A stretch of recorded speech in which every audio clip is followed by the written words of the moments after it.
sika chen we sua de chen na traditionally you say we ba de okọ kwa no be fia oyoba just ni kunu na oye head e wo no so. But the truth a woman say,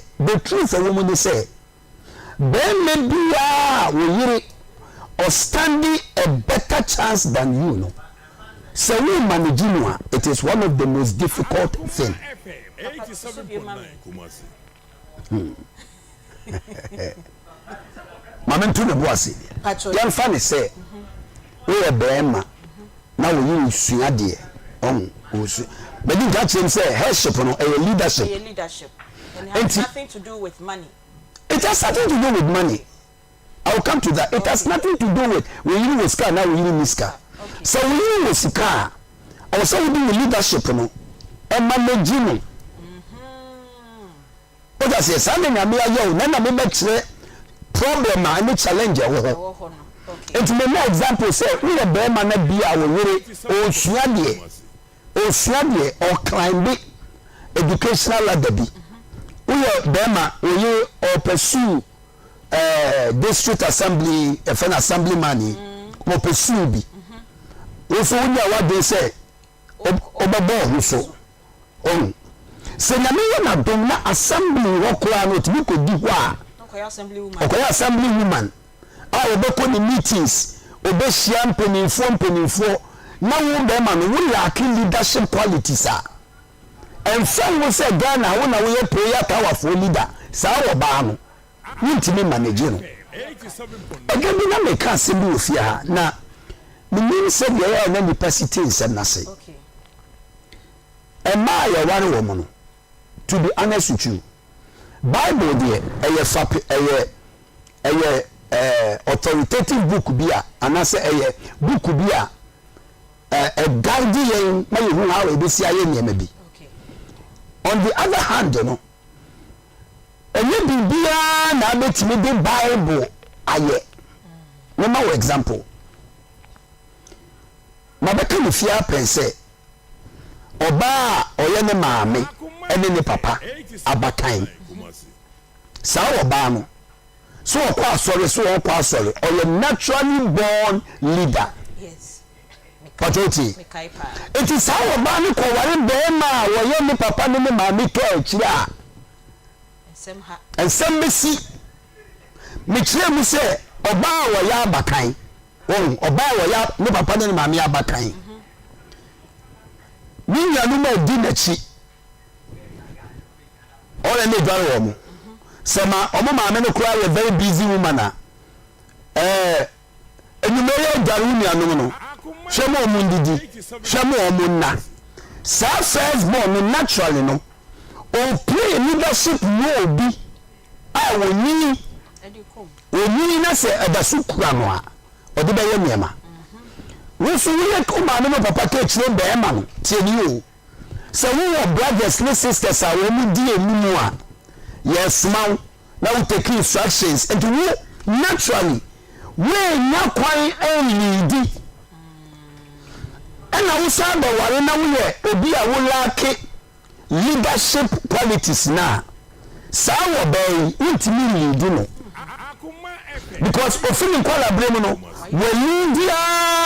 naturally no leadership no e woni mu. Enti na ya don na mi wo wa wawari ya se so ne yiri control no no man na control no oba no naturally no you do no as a leader. Number 2 oba bi wo ho apart from say oye first born no say ni dimi na ne person na ne bibi atie no okọ JHS no a school prefect okọ SHS okọ school prefect Oko University, Oko SRC, onya president and our vice. 87.9. What I say, Wukom. Odidi women's wings ni yen yama bebre. No me share be me bia. Carbon monitor kura wa nye bida. Carbon wa ko pre. Me say one pre bibia yen leadership, one pre bida. Carbon monitor, blackboard cleaner kura ya mani bi.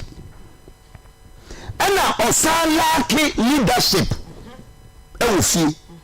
wontimi saa bɛrima wei ontimi control obey agise oba ni oba nyamu kunkuru ewura no na obetimi di ne persona na to nchen na ema ni simple enye easy ma wo mo so de beto nchen now me patro aha me pese me ye circumspect because the neighbor can are sensitive enye be me bia na ye leader eye head no emema ntima se ba ne be me bia na ye head papa I say the ba trokonkron ne kan ye no emfa be me bia oh Aunty Bea papa say wo be ma ne wo be ma me ka say makase be ma bi wo ho a naturally osuo ne yire adentu osuo ne yire so ye be ma adentu osuo ne yire it's because quality say kuta oba no be ma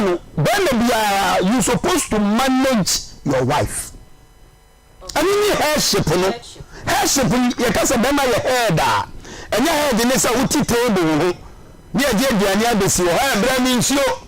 bra metawo nye na ma wo head o enchine ne antim kra enchine na antim ana mo ye aduane a ma nchina enya na ma wo head enya no a daddy I see enya head ne say utimi ne wo ba da ma na wo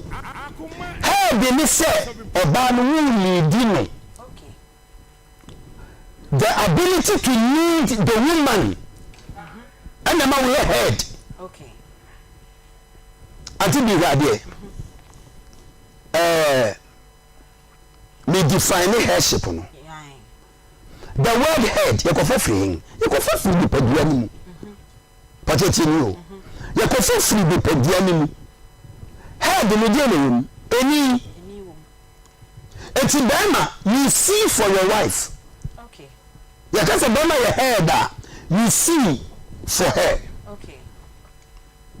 one no dey you talk on her behalf 87.9 Kumasi waso finimu no aya na ejina ho de ma odo yesi the love month 14 February Valentine's Day but afinimu nyina de odon samunko a na Ghana Tourism Authority omo pese ye promote chocolate nti edru ho na yesi the chocolate day afi ye no bedi Vows Day chocolate day love month ye no bedi ni ye pa Yamamu Akwaba Ediba Akoma mu nsam dwumedie no so ewo Akoma 87.9 ye gidi se baby bia wo bia nyame adom ohoye se ne yen so ye hoye ya enne yaba ne de dwumedie ye de ebremu na enne enkomo na ye ba bebo no are ho papa na so ye bewie no na ye nyina ye sua ade edi efrim enti frewo nua bi atitiu sebio abatan na enne ye hwe kwan ya ifaso a yetnetne yemma ewo fie ende bi meja omode ekra ye ntia yemma ntia na obetia obi ba no na akoye ensempi obi so etia ne ba no no wa go overboard wa go extreme na eno so ede hawo ene edamdie ede abre enkra no ntia na yebesua kwan a oba fom ewo fie a obefa so na obetnetne oba no se ebe ya obenyini abeye panyimpa na otnetne no onsan kofa ohawo bi ensan enfambre oba no enkomo ne koso na obehu ade kronti a meka se ene ye topic na ye betreat no areho enche bia me the topic no ebetudwa any empanyimfo a yato nsa afre wo mu no ye de omu betudwa na mame nsan ma wo ahobio bebi bia wo hwe ye fi na wotie yen efi mo a mo hwen e wo Facebook TikTok na YouTube no ye da masese de bia mo gina ho na mo hwe data board ndindin na de bia mo hwe yen na mutie na share na wa like na wa comment na obi nso ehu ade a yesua ewa ha na ne ye motivation na me de eba no yesi de beto wo abrabo mu bia no eye wo se nya opese wo hu no no e na obehu no aha obi ba wo abrabo mu a wo fa ne se eye learning opportunity ana se eye obstacle inti de beto no wo fa ne se we de abeto mi mesua bibia afrim na me de asesa ma abrabo ana de ato wi wo fa ne se we de ebe se ma abrabo nti se ya so na ebe se wo abrabo inti de beto bia no fane say a learning opportunity learn something from idea to no na wasesa e de free ho then life goes on. And no any motivation and every ye de ebrom. Me a metna konyo me free sabre ya kopem no me ensa no me din e de Beatrice Yogabra obetimi afre me Aunty Bea me ni nuamba mienu ene yagye akonwa ene ye de enkomo no ye de ebremu Eradiem Sevals Day no washa ase pa anti washa ne red love month no washa ase nti washa ne red Peggy enso e wa ha ono nso asha ne colors fine aye nyina ye de dwumedie no e de raboko de Yesu adom ai me ho ye fa Ade ibedu ha mo keken na ato metim ka share ne vase eminim se e wo but me refi Sevals Day ni ana no sada na ye tai share red no nti so be rat me kwa rabo battle fofroto tip minya sa na watwe mienu yen hwe se me ye yidia oye de ne ya utu kwan a yes enya nyamedi unim adom wo wiem sa so papa so wo ho papa wo nti no fear papa pacho ye chiawa reverend ohono adum ventures ye chiawa chepa nyame show o give to na the bread here so dey bia ye show ye dase nyame o show pa Peggy Boko Aunty Bea nyame adom sikuta yemu ye de nyame ase pa ye de nyame ase okay asa na ye beko ensem na ne ye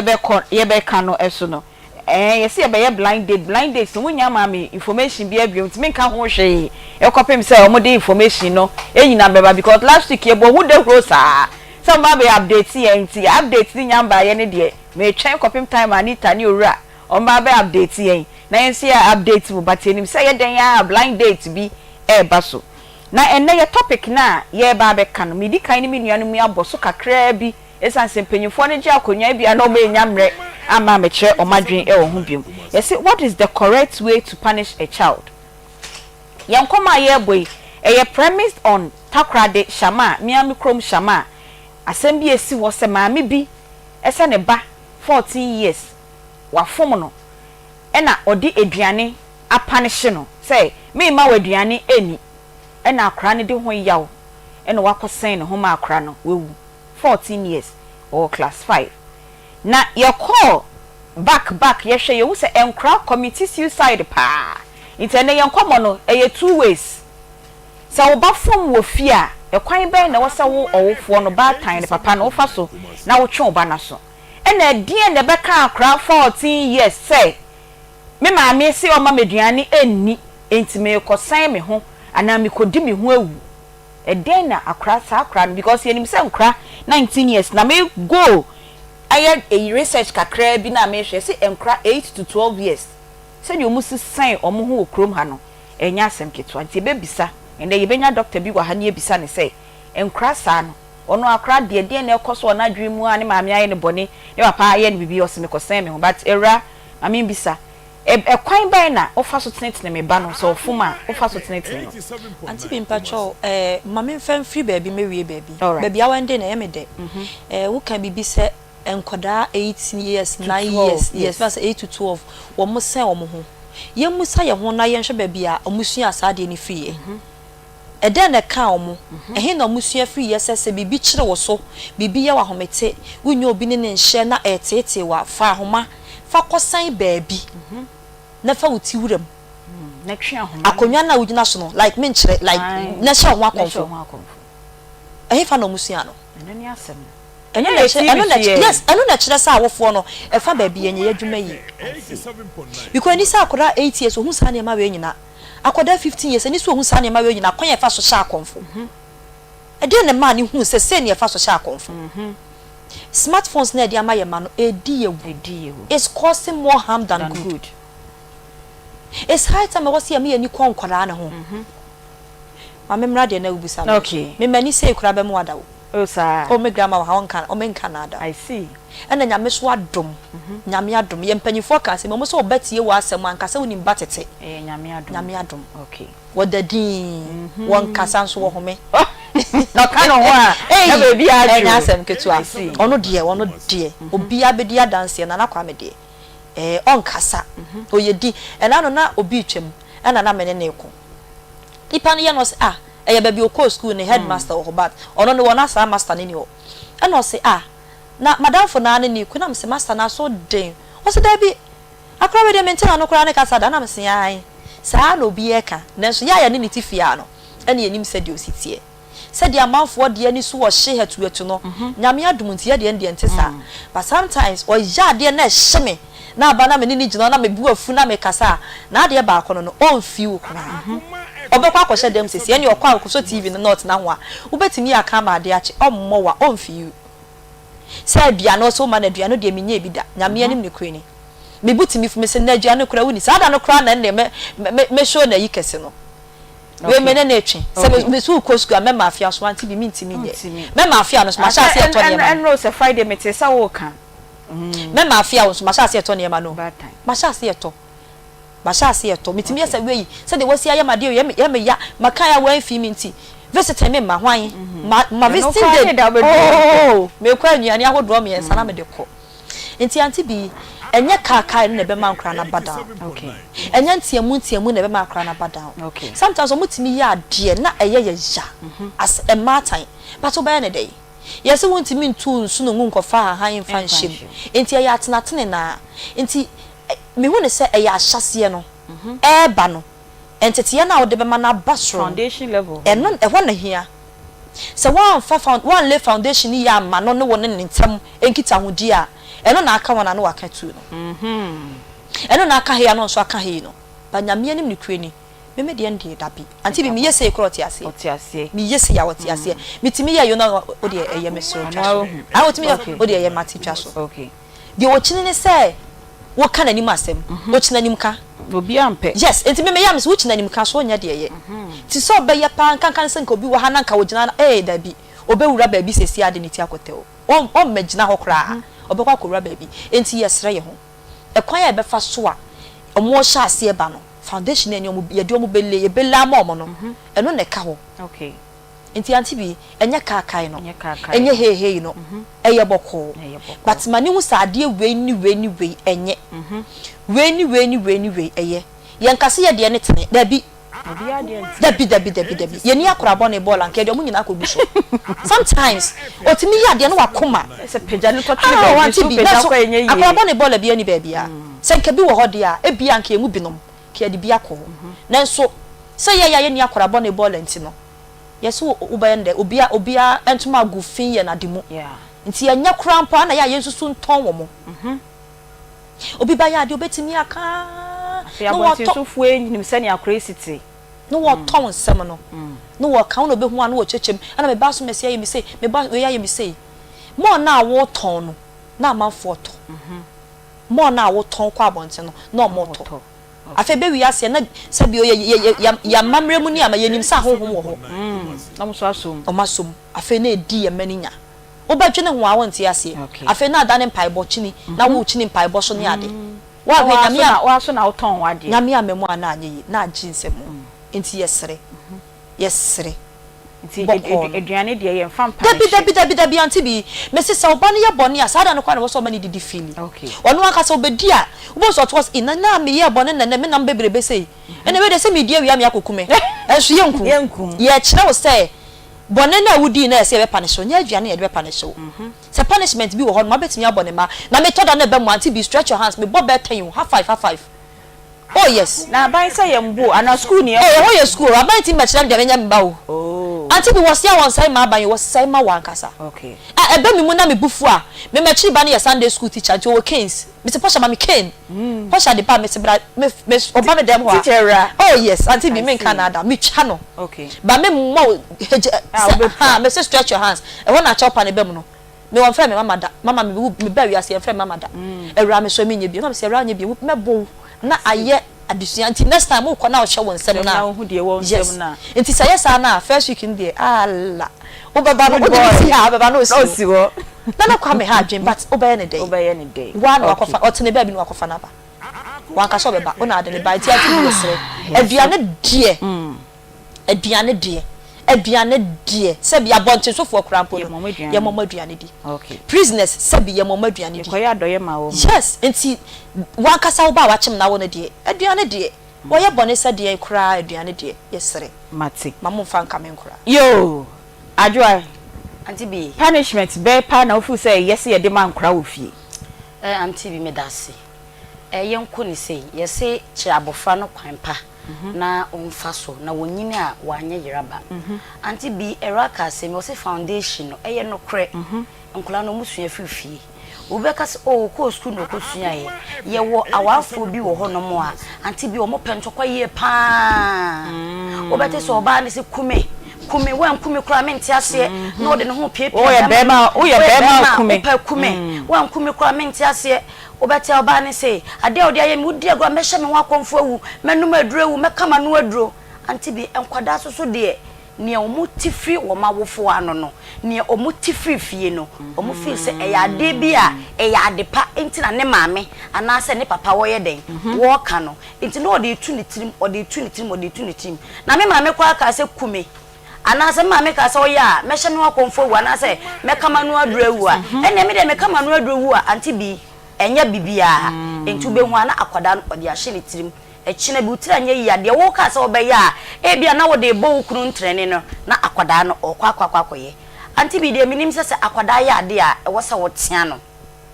ewa ka se mi ma mi no yo obi a ho de bia na yonkofo se ai na se akosua de wo nka wo ba se mo obi nte mi ma me wo bo wada won kama won teda because obeka che wo say ye wo baby etu nkwala egu ache no nkoto ne ba ne de entungu Aunty Bea say ya wo fo etiesi abontina wo ko mbe hu say ye ne ye no mutifie no we are the best utisi abontina so uti obi ba asem a Aunty Bea wo ba ne wo se nka wo to ne soro na waso no e bia no no de ketuwa bi ene wa ya chew ensenche ne nkitinkiti bi ene wo hu baby amete eje bi ne mamienu mutimi so papa no mabona atwene fom enso bia me de papa de asem ba ko pe na me ka che no no afa ne se bia maka asem ya na ye de e de a che no Aunty Bea de mi akwala ya ade a wo mu ka che no he ade a wo ye se wo ye bie mu a enye warning ye fa sa akwa no so ya wo de e bia dado wa prengo e twetwere e dan ho de wo so ka che ra na se da bi men twetwere dan no ho se wo ta ko honum ko twetwere ho a men limit to play no e ho me ma wo ko honum enkodi agro biem the source of happiness now what is so okay obo ne ntrene sa obo say ade a me ye mi papa wo mpe ade a me ye mi maame wonye de wo mpe entene e wo se mi jaye but enya se bia wo beyi wo nsa na wabɔ no anasa wo beti ne yam kom Aunty Bea se de na wo ka ye typical prison kwa ya adoye bata ya ye twa oba na fuma afri wudiem utimi didi eda no waka se oba nda kom se eno so ye ne source of happiness Baby Aunty Bea na nipa ko no nitima sa so wo tema pa se de ewraken obetimi apanish ne baba Aunty Bea wo de ko na ko panish ewraba na hwe ewra reaction eno na chew so oye bata because ye twan akoda no afru mafri ono no diem enti wo de pa na ewrati ya wo ne yam enti obi o se ne ba de on pese obetia ne ba ono obetia ne ba on feel because of say de akoda ne eye ne ya ba Aunty Bea ko tie ewraba eho na obehu say yes on na chim ne wo no enti bata ya Aunty Bea imagine ratwe pa na ne ba na wan bo no wakwan pa so wo do sitie ene ne wo kura nkenye so enti Aunty Bea bata ya oba panish oba bai se oba kire ne kom ama ade a che no Aunty Bea se nipa na nsem fata se nyankopon kwansa ama ne babiem because you about amafo wa abontene eye o madoye ha mo yankasa yemma yankasa mema yantia nkwada ebi na me ye example no obetimi apanish no he me papa sa time no odo aburo unim 34 bucket no Aunty Bea ya be share aburo no ma ama wo free school ba ya wo betutu okay sa wo buro a wo be buro ma na aye tentem no he but to we na wo driver e be to ho no wa share aburo no 34 bucket ni mienu sata me kai pa na funa menya mos be se 9 years so se sen to ba wo the screwdriver ni share aburo no suru se ya no wa pia kosi fom no wa Aunty Bea ube tutu because ono wo de yesis akoton enti wo ba agro no na nkodi biem uti ebro hu tutu na sa ba ya de enya biem emema no so no do akwa afuom no akotwa do Aunty Bea pon ya ene se bia so wa yonkofo do ko mom kodo ma oba so na sa wa no ni yi a adikura yew enti na ade ye papa mpe na Aunty Bea ni yenye ba sam papa be hwenya mieni bi dua ana se bia bibi debi sa wo ya akwala ne sa ni 3 ye ne gato bi gina Aunty Bea wunya ne biem obi do be sha confirm wawu ama wasie no obi so ho no Aunty Bea obetete wa brabosa all because of say one tia no we hunu kwan obefa so obeka na asem we hunu kwan obefa so obetia no we hunu kwan obetia no okwan pa no na me koton me Aunty Bea na Aunty Bea ma de twetwe me wa Aunty Bea ma ne ye de chance awa abontene a me feel say maame no e bia wo mpɛmasem me feel say wo mpɛsa wo de me bɛka me o ma ho Aunty Bea me de sa na menya gato bi hye na menya ntampi bi hye na masum badwome a na maka honom e kine bia babo ndi Aunty Bea ba na ada ne jonky boy no Aunty Bea ba na ada ne jonky girl no Aunty Bea ba na ada ne street girl no Aunty Bea ba na ada ne kromfo no entitia na wo tiam na Aunty Bea so mfa so ne sede on sa manu medru enwo ma hye mo akonfo but sa bad attitude ne nsɛmfo sebi nkwasa nyama me ye no abonte no de bia bebo Aunty Bea wodi entina punishment Aunty Bea so mfa so ne de yo Aunty Bea ba fa so apanche kwala me ye nyini no ye ne papa antena okay nti ye nya ajatea ma metea na ye nya ye na ye no sa bre ko school ba 3 o'clock ura dem ubeba na maame ya aduane na wi ti ba ya ukodwale na wawura dem TV no kura na ye ni bi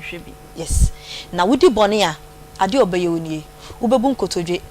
na wakofa bo de ato wonsem ebo na na yam so aduro no oh yes me maame kyera de no ye teacher ni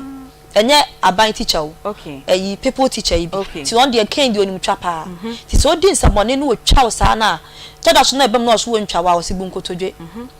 bubu nkotodwa anu afa ebo na yam so aduro no de ato wonsem ti hwa abasa we minyini ye mpo amaye kase ni yo na wo butu wona ebo ba kura wonsem so na wo su na won hwe wanim ebi wo mo be mo hye da udidi wie ya no aye o sa won me grandma to wo ye wa hye da udidi wie ya aduane no kura beto wonu ebi wo so udidi ya wie no wasi bu nkoto da ba me nua ni nyina se nyina ye foma ni emi enu nyina butuo na we yusu hwe na we yusu hwe papa bia ni wa obeje wo me ma me na tete ye nya papa ye ko me papa wo se papa nkote me papa so so atu kwan ene ma ye se ye nyina ba mu no ayo won se won na de asem ni nyina ba ye no asem ni nyina ba ye no mama chi ba ne de o sa ba back nti no ene nyame adom na me de me ko je bo me bo ne de na je se me nteka kasa titia ne de e wo sa wo tia na tia ne kwan paso enya de e be ma akra na homete ahomete a hye ne so amena story ne de obenya menka se o tan bi amane maame yo asam ne yakase ye kan ye beje asam ne nyina akra fi grandma enum ene ye doctor enne ye no eba bedi nko na mo ka mo punishment na mo bisa na me ne punish me de na me so ye punish me se de dada ba the banana da punish ye dada tu kwintem but me nyini kakra na sana dada eba be tu kwan no oye bone a the four corners of the room no no amo akosho tete se kan ye say na me kan otiti fi obetre na se wada ne ntontom ane eti no wodi wanim se na wakọ hye butu wonim butu dan no wo fesi wo no four corners no wo twa wani o wo be hye otiti se de wo koto wo na wo su na ade kura wo sem yensu you are the four corner of the wall eti wo be hye dan no no na yemfuno no o se yesu ni yemfuno so sei aha na te se yafno na draw dan no esu ni nko a o enti de na wo hye wo wo hye wo no hey wo twa wani onya hwe on the wash four corner that is your punishment very extreme and another da betwe aba so mama de na ne so ehye that punishment bo like bo wan ka apel yes but omumienu no punishment yes punishment na de aka so obi a na ni so hwe TV bia de honom akona bia nkoso honom four corner face the one say ananse ene bia wo reveal face the wall corner hono obe show akopim time that be feel say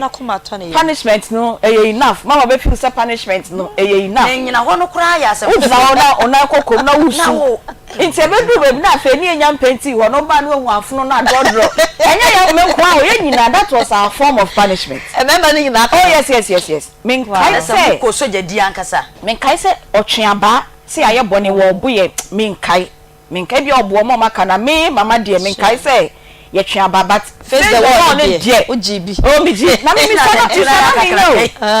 so na me nyo na ye de do adu say me so ehye dodo but me nim de ye ya mitimi me ma me obro ajo bisa na me sha efunu bia me kwa akohwe o se ya de no wanya samale na me say da ko je samu ni bisa na wo so bisa no ya de no wanya samale me nim je se man ti so obi ewu ha kwa yi ase me nim no on sa body me mo bi o kwa yi na ma akohwe funeral contract ye ko si a me ko bi me ma sa we be nya anye no ma tete ma me no matete no ati bi kumasi asam na oka na say kumasi to so go shoe factory here asam ya ho na mete na ho na ko futu bata na me ko hwe funu aton su dadam na me die kire oye obusu ni oye me ni mu no ade se kusa man grammars just a man to efunu bi ye ni bi atompam esu na kwada bla osuro ene kra me nhwe suwa wo ti pie baby penu o anopapa me listen no me sim ma me abro ma me sim ma me benya anye no wona anye be hye wanyomo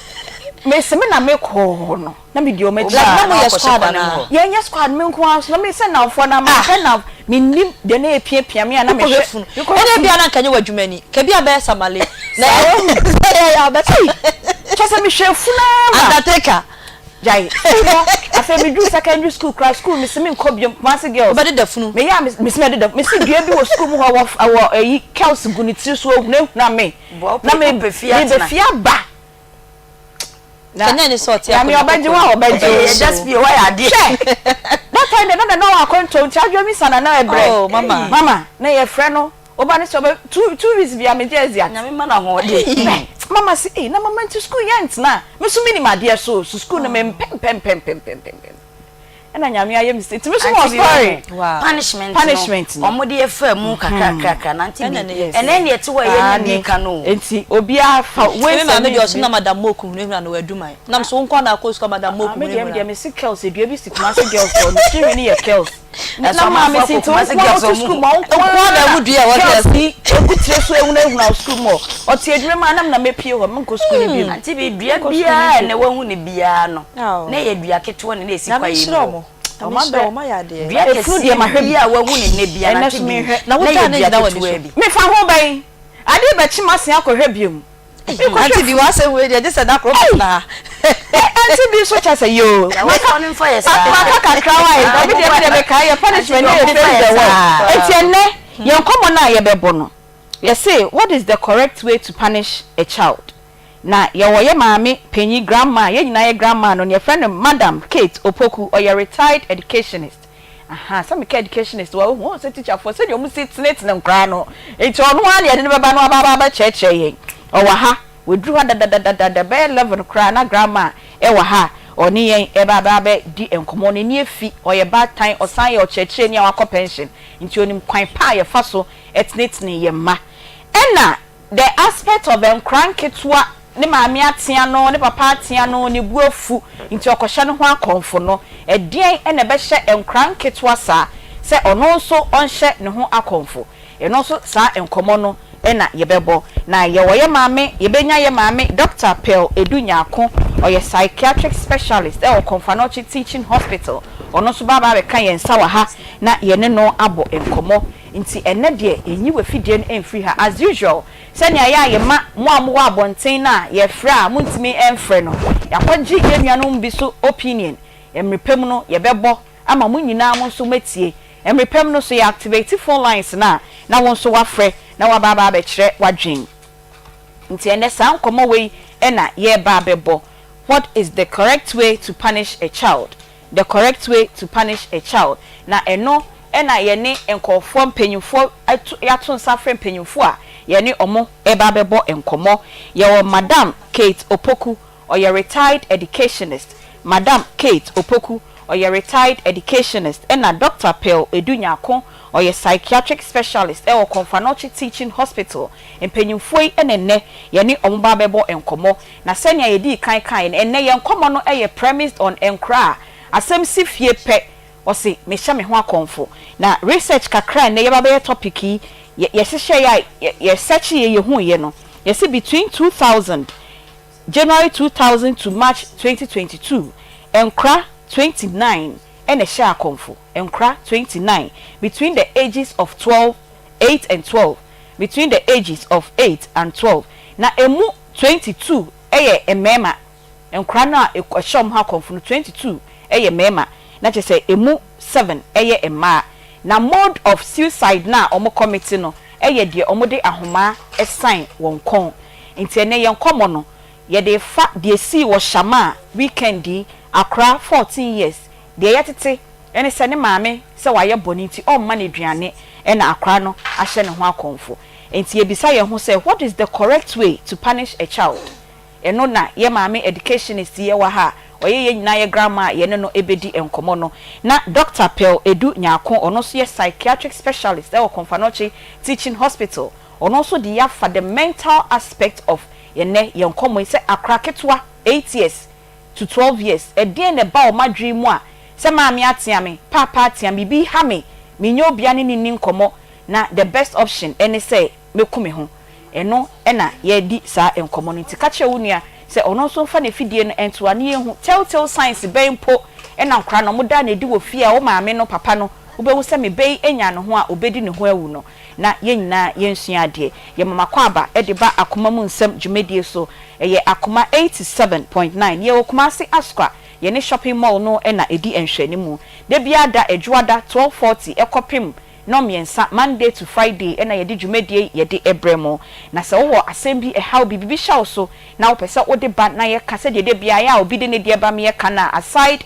ada ye what special topic are you discussing no also wo how bibi title bibi shaw so a wo fra ye number 0530 507849 0530 507849 eno any number ofra empenyifo befa na omune wedi nkomo mame yakwa aba obantempa grandma na de me de grandma na mefro grandma good afternoon pacho ho ye de awurade adom ye de nyamia so voice ni modu pacho say watch radio ampa na mame asa na be pension na watch radio we na mo mekru primary micro prime na kg kra kg ene odi totofi fai wa na anya senketo e ho so ne ese edin no hey aha nti wona we nya yiye na chese asem na ase kra na ansa ne be ko ensem ni nyinem oti sei akraketo ahye no ho akonfo wa no medrewu a wo ye bad time e den na ye ba wadwem se that moment na akraketo abetimi aye saade no ya minya adwen foforo se bia obi na akumo na adwen ya minya no e se akoda 8 years 9 years e die be how pa na timi akoda na ma timi fa homa so de akose ne mene ana akofa adubone se nye se bia onim ana wakofa bia caustic acid anoma ya na me caustic acid bia ne ma me yesa semina ni ade bia akofa bia anoma ene minim se minya adwen fofo aya na yo se wiase asei se nipa ho aye hu ache sama kra but se wo hwe na afa wo te sese akra na we di ne hu ewusa ne de aya na afa de no kwase me butimi fu awofo no okay me de no me bufu awofo no pa se awofo na antete nkra ne yi na se ebia asetena akra ne feeling fiti ase me kai se me cha de o mekru ena yabo sambe na mo P5 me cha de P5 yabo break nkora na ko nkora break dia se me teacher de me so me me ko na me tie anim ho so nya ma obe nyina e na obehu me wo hot the next morning me say woman bi okura e ma bag tuntum ya omudi se ntosi ni ma ne me ton okura no ba odu and then so shenika sheshet madam me ba ho na me se me pa chew akonyo ho tenase me tenase we de nya de a me tenase na me se ade no ama enkwara nya chiegum ba so hwene ya tititi nanim ya boro no na me se o ma ba bo che me enkoda no o ma ba bo che me as a matter of fact me ma me hu ye hu enti be bia me cha de bia do no muso madam Kate okay no muso madam Kate obia so madam Kate enti oba ya cancer no afere me hu de menka na me se na tenase wo se me tenase di madam no to am so o P4 no buy no say na senya ya wo ken wa wo dwene ho sen asabia ya wo ka kire maami wo dwene ho sen se wo no betimi ama ya boro ne nana chese nyame bakura me nana obetimi ahwe mu so mummoro no titi no nya ne den se yes na wo mapon kora kofi o na 70 kosi ye nti minim what happened but maami ya ba me ho ya chese se wo ne me be bwa twede wo school mu se I don't know you don't know but man ka hwe at long last akwa ni hwe school me na me call KTA no pewi Poli ano pebi ko pe SS ekwan ama no me ko tena ma ko de me ma me yefon eye me ya afra yo ene madam Kate owaha madam Kate Opoku or your retired educationist ye bisa ye ho say what is the correct way to punish a child say obaya bonia kwan ben na obefa so a obetnetne oba no obetnetne oba no na ye nkomo nyina ye na wotwe awie ye weekendi asema si wo shama western region de yetete no say maami bisa ne ba ye bone 14-year-old boy inti wachire ne kom ema akra no ahye ne ho akonfo na wei enye first time a yate se nkra ehye omho akonfo inti ye nkomo no eye 2 ways uye batan a oba efumwa kwan ben na wo say wotia oba no say be ya o me ya adesoa emfama e wodachi na wotia no nso no tia ben na wo say wotia na akra ne nkodi dem na enkofa nsusu aso boni bia sign fambre akra no eno ye first part of ene ye topic and then the second part ni ye akonfo sha enkran ketwa ena na me hye ya me mamu breakdown kakra say between 2000 January to March 2022 suicide cases enkra between the ages of 8 to 12 29 enkran ketwa between 8 to 12 years and omo share omo ho akonfo between January 2000 to March 2022 now out of this 29 no emu 22 emema ena omo atwen ahoma sen won kon share won ho akonfo ena emu enso emma enti eho aspect no ene ni Dr. Pearl Edunyako oye psychiatric specialist ono ewo Konfanochi teaching hospital ono so baby sano edien na awofo ne ye omomma wo fie a affect omo mental health and chronic ka say me be hye me ho akonfo edien science ena oba no ye wo fie ebe ma wo maame ebe ma wo papa ne hu se me bai de wo ye de onya ne ho a obedi ne ho dem ana say obeku no ho ene ye nkomo ne no maka cho se san topic we de fra wonua bi ne ka chen se omra no mbesua because ene wanti akra na o say wotia no nso so a asem agenyame ebem nti san komo na ye bebo na ansa na meko Madam Kate woni ahye ye nkomo na sekra no ma memfa wo call God's Way Funeral Home ye baby a o pe casket we ye ka fundaka a ye papa ni bi eho na wo call God's Way Funeral Home a wo benya bi ato omo okumase he ya na adwuma God's Way Funeral Home omo ni o pe fundaka abroche de ni bia ebi wo ho o pe de ya ye nuanom carpenter for Ghana ha enso aya eno so ubenya bi ewo ho baby a wo ye waye no wo pese ye siesie ho ye decoration edi mawa se ne ende eyi ase decoration se bi wan hwe ye kura beka se dem a ye be ware ye decoration ma ne ye fe yie just a God's Way Funeral Home omo pe ne betimi aye sa decoration no edi ama ho se ye di umu no obusuani na we free ye de ne betumpem ne ye be siesie ne fe edi ama ho eno so God's Way Funeral Home ebe ye edi ama ho ena afen so ope flowers ayebe customized one enapa asopa ejapa onuapa okunupa whatever ni nyina God's Way Funeral Home oseme kan che say freno na obeye ede amount afen so ope hairs a wode maame papa onua okunu odofo ne betum edinako emusie ya ebi wo ho se wode no hairs no sikasha na ope ambulance nso a ye no so ambulance no ebi e wo ho picture roller o se na ukwa yasi ana ade ne si ho se na roli sa maame no one ne mma one ne kunu papa no one ne yere roli sa no so God's Way Funeral Home se men kan che say oye bi e wo ho o wreath ahodo assorted ones e wo ho o person no a entwa video ne enfama drone video obetwa de amount ye normal video services ya eno so ye bi e na o Paul Bearers omo enne omo siofunu ya na ebi mo de to nwom ne ye de sei ni nyina o person omo de besa o mbe ye no gentle no omo de obody no akọ edi amount ye God's Way Funeral Home afen so MC for waye fra wo ye ana eyiase MC no eno so God's Way osi owobi e wo ho God's Way mo ye niamo woni sofo kra ba be preach we ye na se kra God's Way simi kan cho say owo sofo and they don't mind that sofo ono a be ma sofo na we preach wo eyi na se e di amount owo MC owo sofo e wo ho sa ware so dia obesi ama MC afen so ope suit a de be hye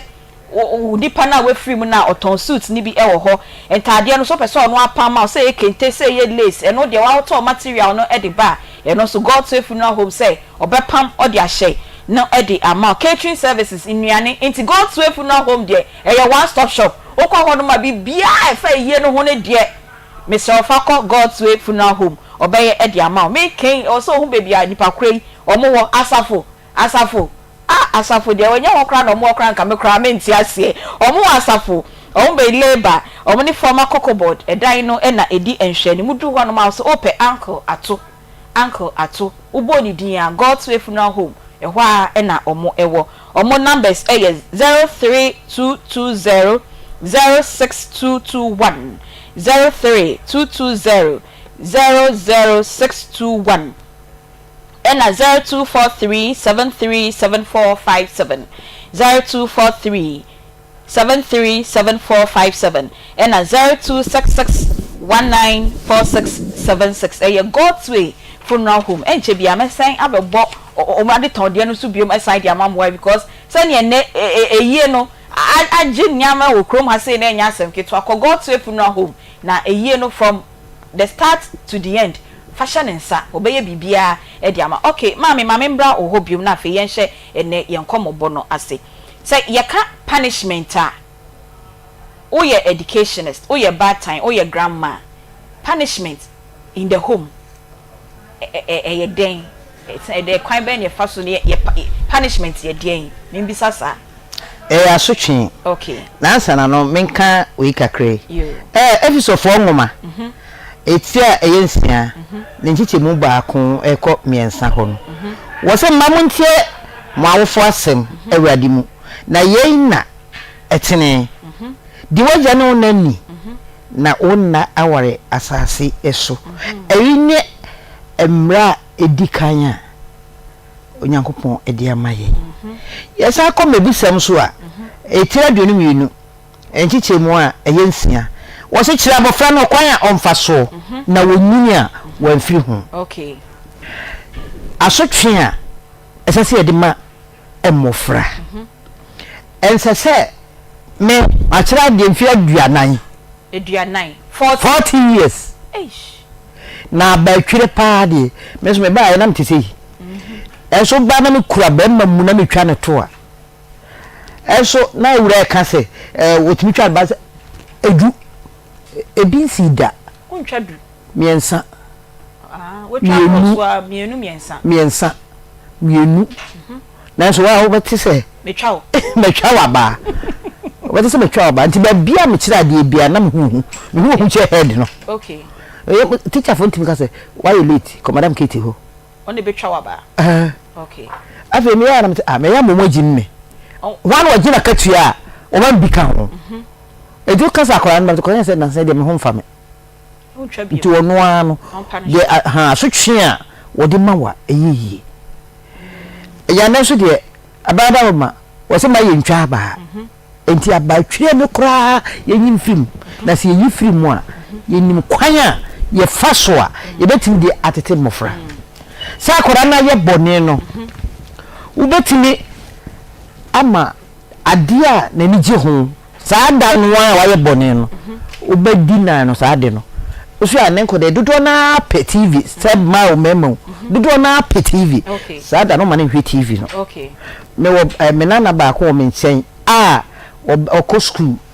e ko fieji na kora no least mi se ayi obenya bia minute bi obenya bia no ko so TV no te ho no wo hwe me tume dum TV no 1 year ni ai wo dum TV ba dum no me ma no so grandma Kate when you new class abre o punishment no no comment me mo so me bu onye be ye de na me mo eso me ma o de be ya wo ya why ye ni on hwe TV obehwe ada bia o school ala onye bi hwe na nimu die TV ni si ho kakra eso me ma nso na wo ye de na hwe TV me hwe bi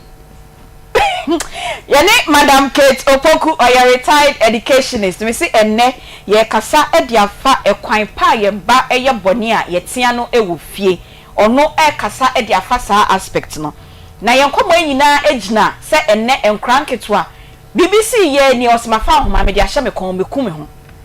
obi e na ose de maame e se waye bone wa ma ne duane ndi shama nti akra 40 years wa twa homa o dia sen ho wawu nti ebisa se nti maami ya odi aduane panishe ne beye ne be na sen ne kon a wewi maami ya oje ne ho sen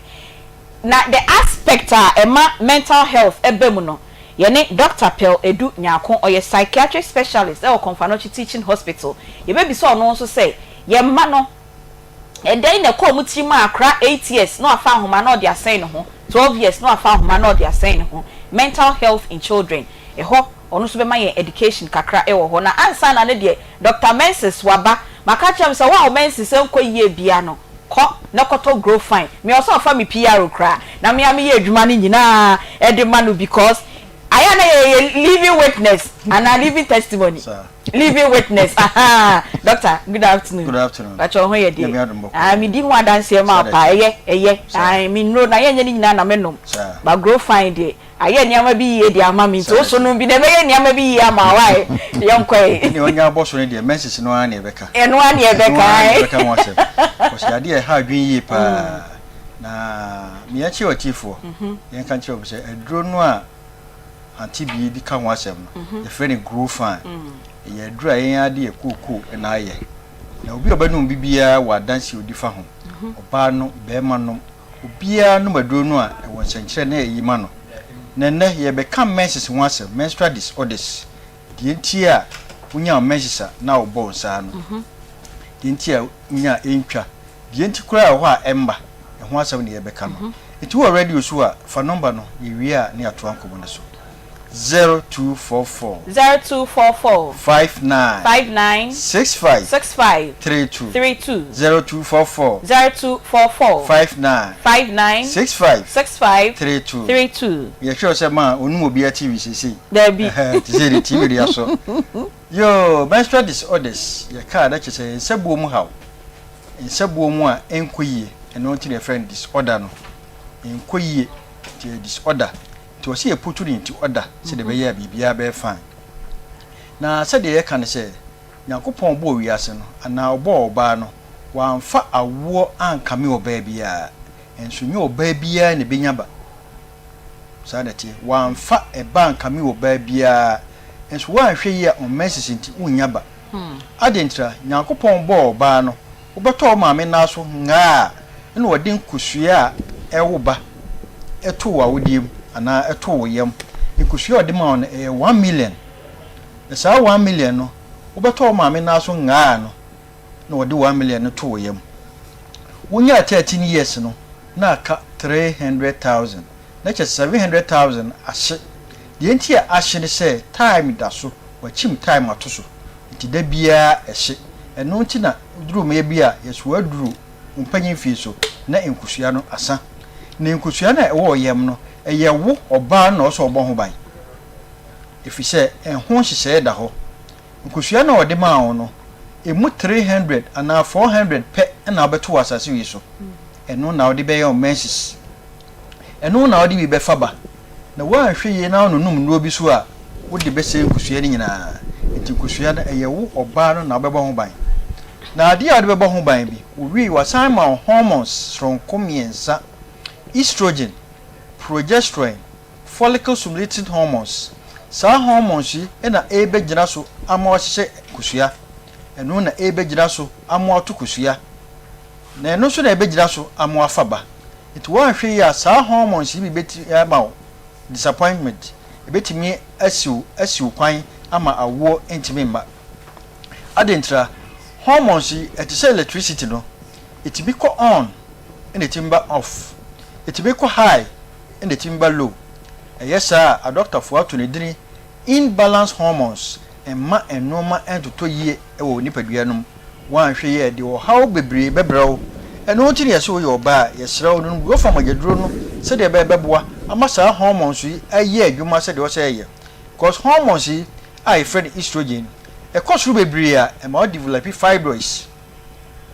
Above from bebria, that is a that who free woman, the problem. Timre bia o se eda de oda na enkofa problem ba a doctor for aye hwehwemu a kire se yi emma edubia si ho a emu nsia e wo menstrual problems na menstrual challenges na sai mansian ba ko nya de obenya ba ti e do kre emma bebre o ho a awo abom ana eya abom adentra mens na ya hwe ni yi am yenkusua anto yie no ana no bi e nonom ye no na emma ye problem en go from ajedro no se de beboa ama nipadua no aye kama emansie a doctor for kire say fibroid ba beto ba akoyam no kre ema bebre wo ho a fibroid wo mu yam wo mu kra wo mu nim gise wo mu ko hospital ansa na doctor kire say fibroid wo mu yam adentra hormones na friend estrogen e kosuru bebre ma develop fibroid say de kan ye no the one hwe ya akra so beto yam a na fibroid wo yam a itimi sey no ya nu go fam agedro no se de bebeboa na siesie ya wodiem ama bibia aye fine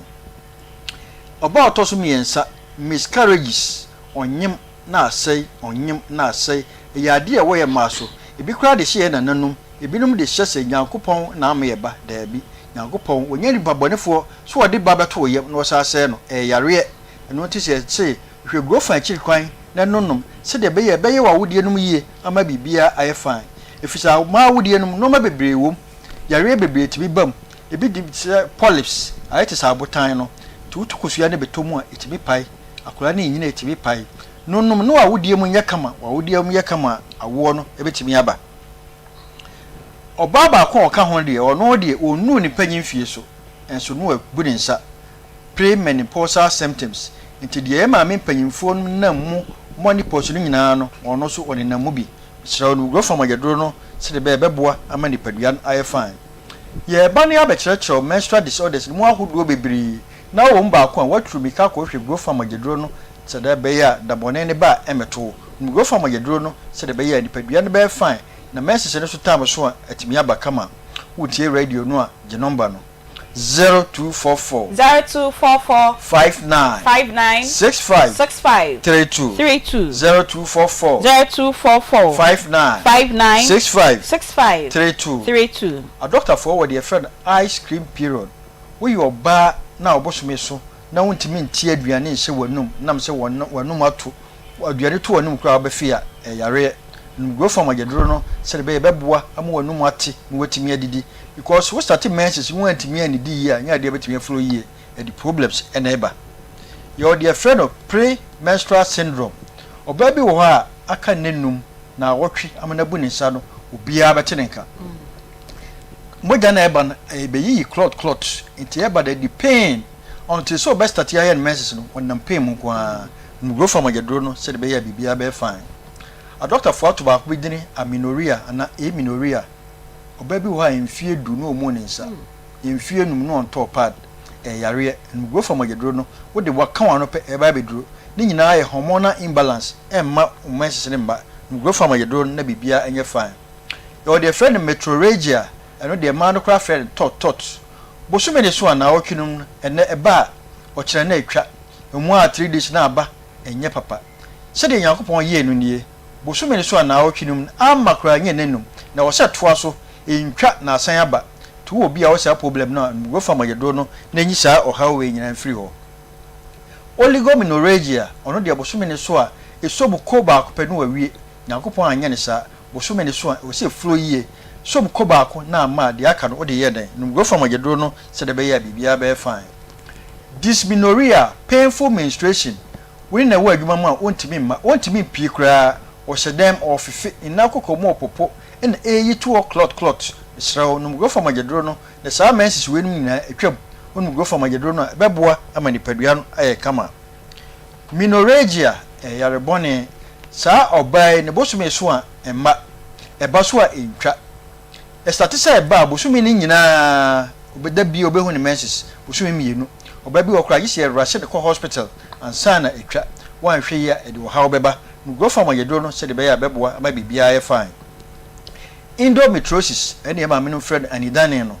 yare a ye pa wa wode ne ho ate to ye o menses na sign na chi ekogu tubes no tutu kosu ato mu ana asai woni be ma da sperm beto mu ana asai na chi sa wode awo no wonya bi bosumi bia so benya sa pain no so doctor for kire say ya chen oba o da wo mpa so impire no wo so awo no wonya bi ya wo na obenya no go from agedro no na bibia etuntwa yenua ma no mo use contraceptives e de bo mo ban no da bia etu o mo fi se eye na emom ya akọ doctor no nche se we na no mo jabefa madam fu ya no we ene na afa media me konum bi wan hwe ye bitimi ahye onkosu ya nyina ma nasa onkosu ya no so esa na asa no go from agedro no we obi a no msa nro so ama o message ne ma mesra wo no ma fa go fan ne ka ho se de da bia obehu o message anim na enkofa o ha omro the number no near ba bia obenya aduro ni bi ato 0244 59 65 32 0244 59 65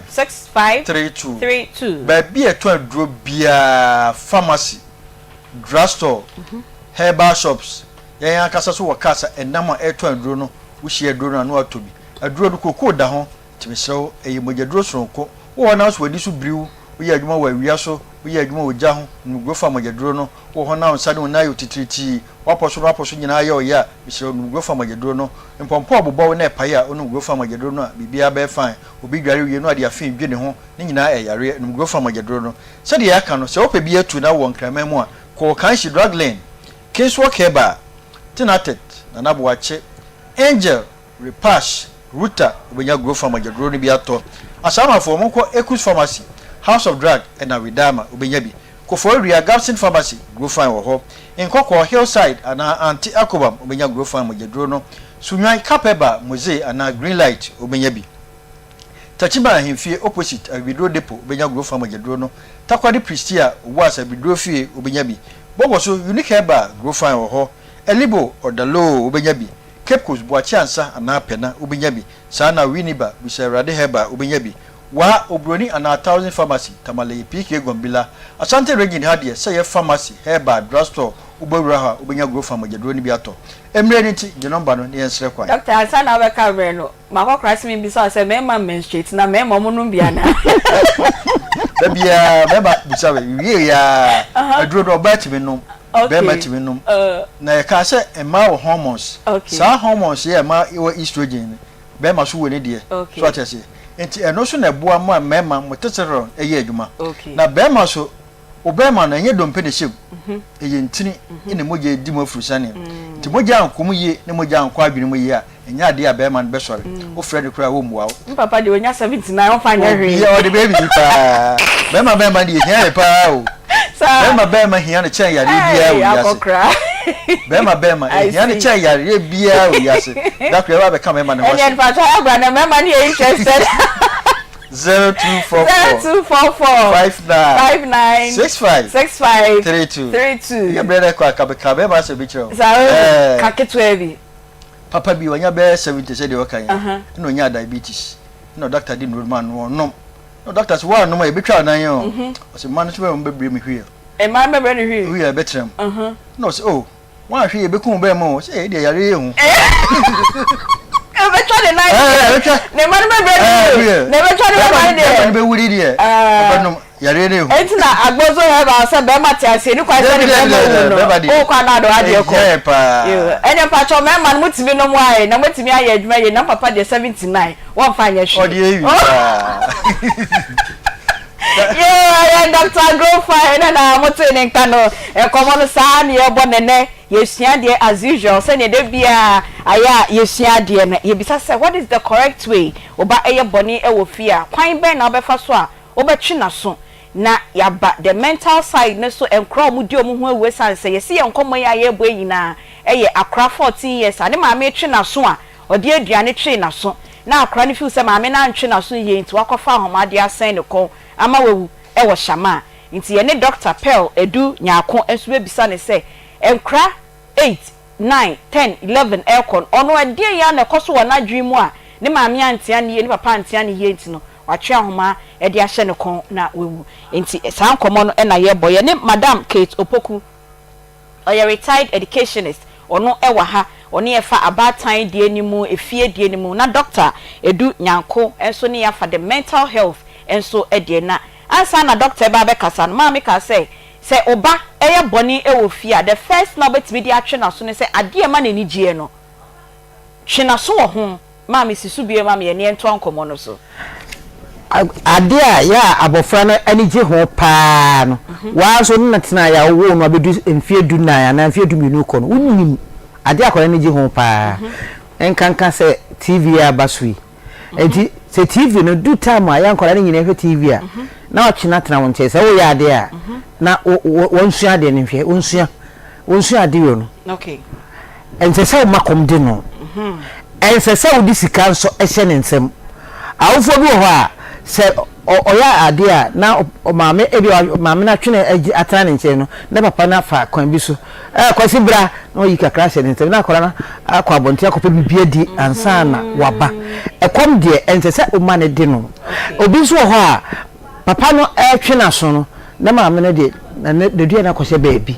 na onyakwa ya yi kakra odua ne wo ha kokofa ne di eso bia na tam kora enson se odidi aduane die ensesa odman ode kame akora no kora under no circumstance and a bad time ode aduane ebetwe akoda so adentia aduane enya de ye de twi nipa so okay enya de ye de twi nipa so ebi se aduane wo hoi emanipa hoden enkora no so so na pa na wiska head sama sika sign na ode man no wo koye na aduane be kora na woni so kotoye okay a odi na se woni nyina chi oba na se o makomo ade no no kwasem ni na wo ya odi sem sa na se bia e aduane kro na time odidi me fa se bia odi awie aduane no between 12 and 1 na waka say waye bone enti no 12 1 no odidi no mani didi sa amre no be mani didi 2 o'clock eno so sa 12 to 1 de kwa na school nto be didi ho okay asem kan se me wo fie na 12 to 1 e wo so odidi na waye bone nti di aduane na etwe na aduane die mfa ntwe nipa so usi ho mame na aduane die ye mfa ntwe nipa so se panyini usi akoda o ye mfa aduane ntwe aso okay na sika so mfa sika enhye abofra ne nsem ye nkanenim so be kanenim bia na wo ne nko a ene wo ho sakora no nko a na wo na kanenim a esusu nese anyesa nese ebi anadafo bi kura wo anase nipa foforo ewo ho ye na ite compound houses mi wo ka se mra wo hye wo ka koda na animu no ye nipa bibiri nipa animka me na ya wo kana se mizi chese wo ya ro sintra se do wo kwa me na kwa me debi wo nyina hokora manka na nim na kwa so wonfa ho me na me kana se owo kofi aje hwai wo kana ni no kura wo de asa no wo sa kire enti nkoda no obia nkone subaya ewo mu obia nkone entity a emfitiase no onyaaye okay na se ya ma brenya ye dibre wie ya me bapanyi kufodua me kosra no mko akankola miensa na wo enkoda na ya omu ho no adu ni abetena TV ho betena TV ho me se monfanto toys no mu dia to toys e se mu ayi na wo mu ye movies na ye no kwasem ni ewade se be ti se yes heard say most station idi station be ti se stations bi ya bi wo hodada e bi so fe na movies a eyi no wo so no enwa metis di do nwumre na me ba na ba maka say na sa nipa say ni mu de sa bra we na wo mu bo sa akora no osua ade a ensese osua okay emiti empese akora no behwe no yo ente say waka say eduane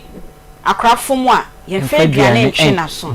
na enibuka say akora na ye bone no enkanenim mean say obi wo ho na enkanenim ana say menene nko a wo ne nko a de betu akanenim okay thenokraya na do na je say ye fa agudie kwan so wo duru me bia wo kanipa nanim enso na de fa agudie kwan so na se anye sa na se nipa wo ho na dwodwo no na se bi ona dafo bi kro from he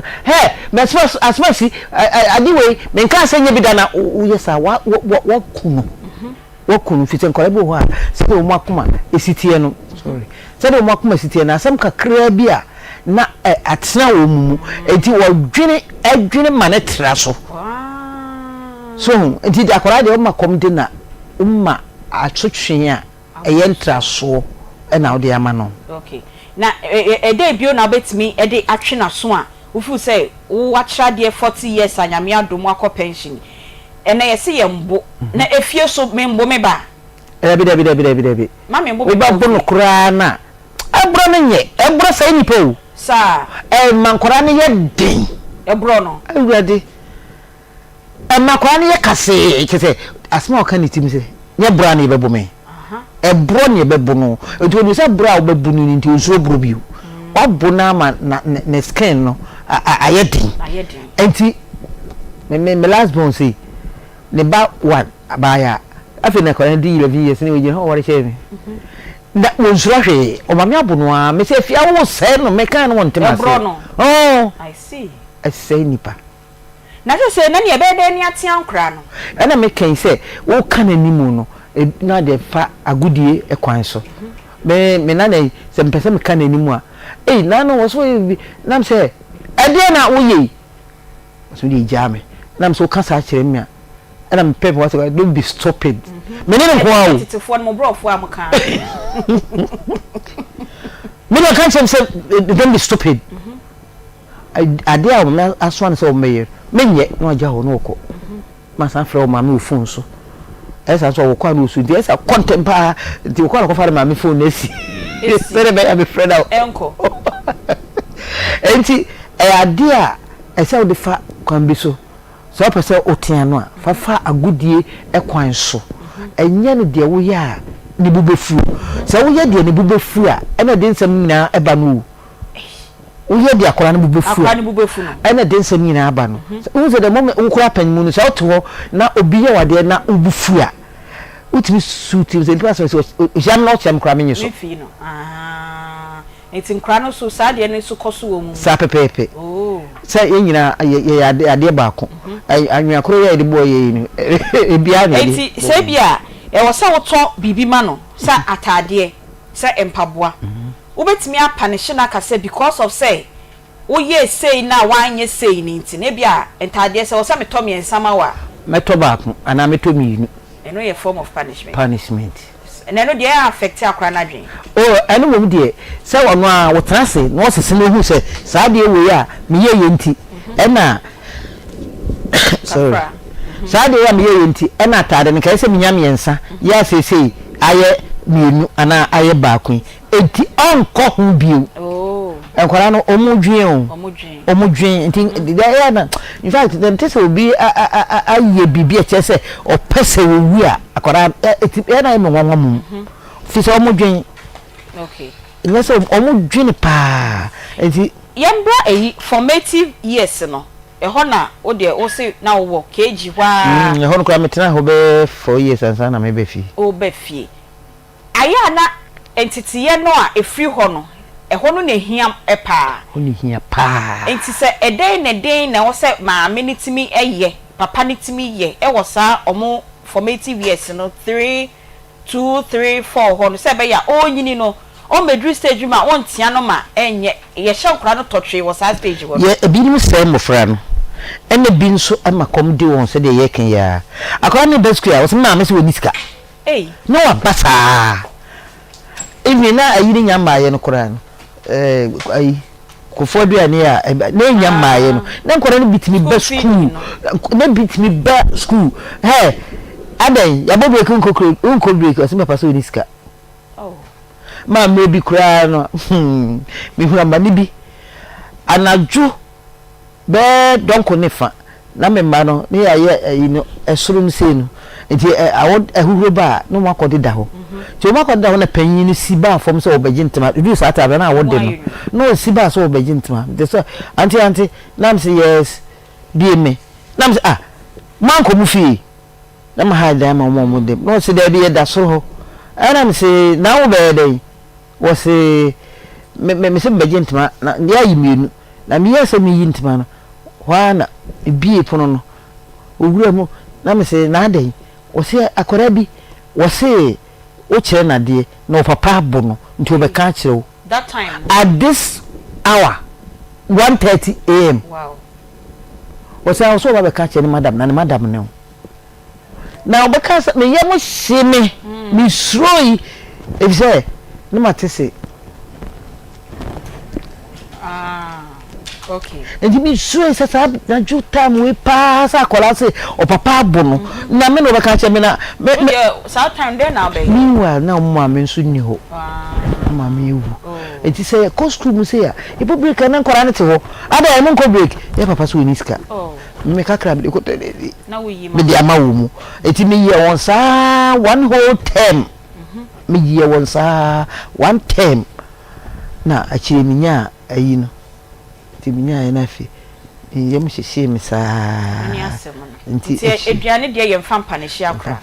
yo ye besan aba Madam Kate Opoku or a retired educationist na ye bisa no kwan pa ye fa so a ye paneshi enkra so mo ye boni e wo fia ye kwan a ye fa so a ye paneshi omo no ye ba betoa ye nkomo no so maka cha mo say the mental health aspect na akra why your body na ne maame atia ne papa atia no se da bi eni mekumi ho manu meduro mewu mehya me ho akonfo no eno nso ye ne Dr. Pearl Edu Nyako or a psychiatric specialist or Confanochi Teaching Hospital or no enso ebe ma yensa education no na answer na menu aba e wa ha say ya ye baba baje Congo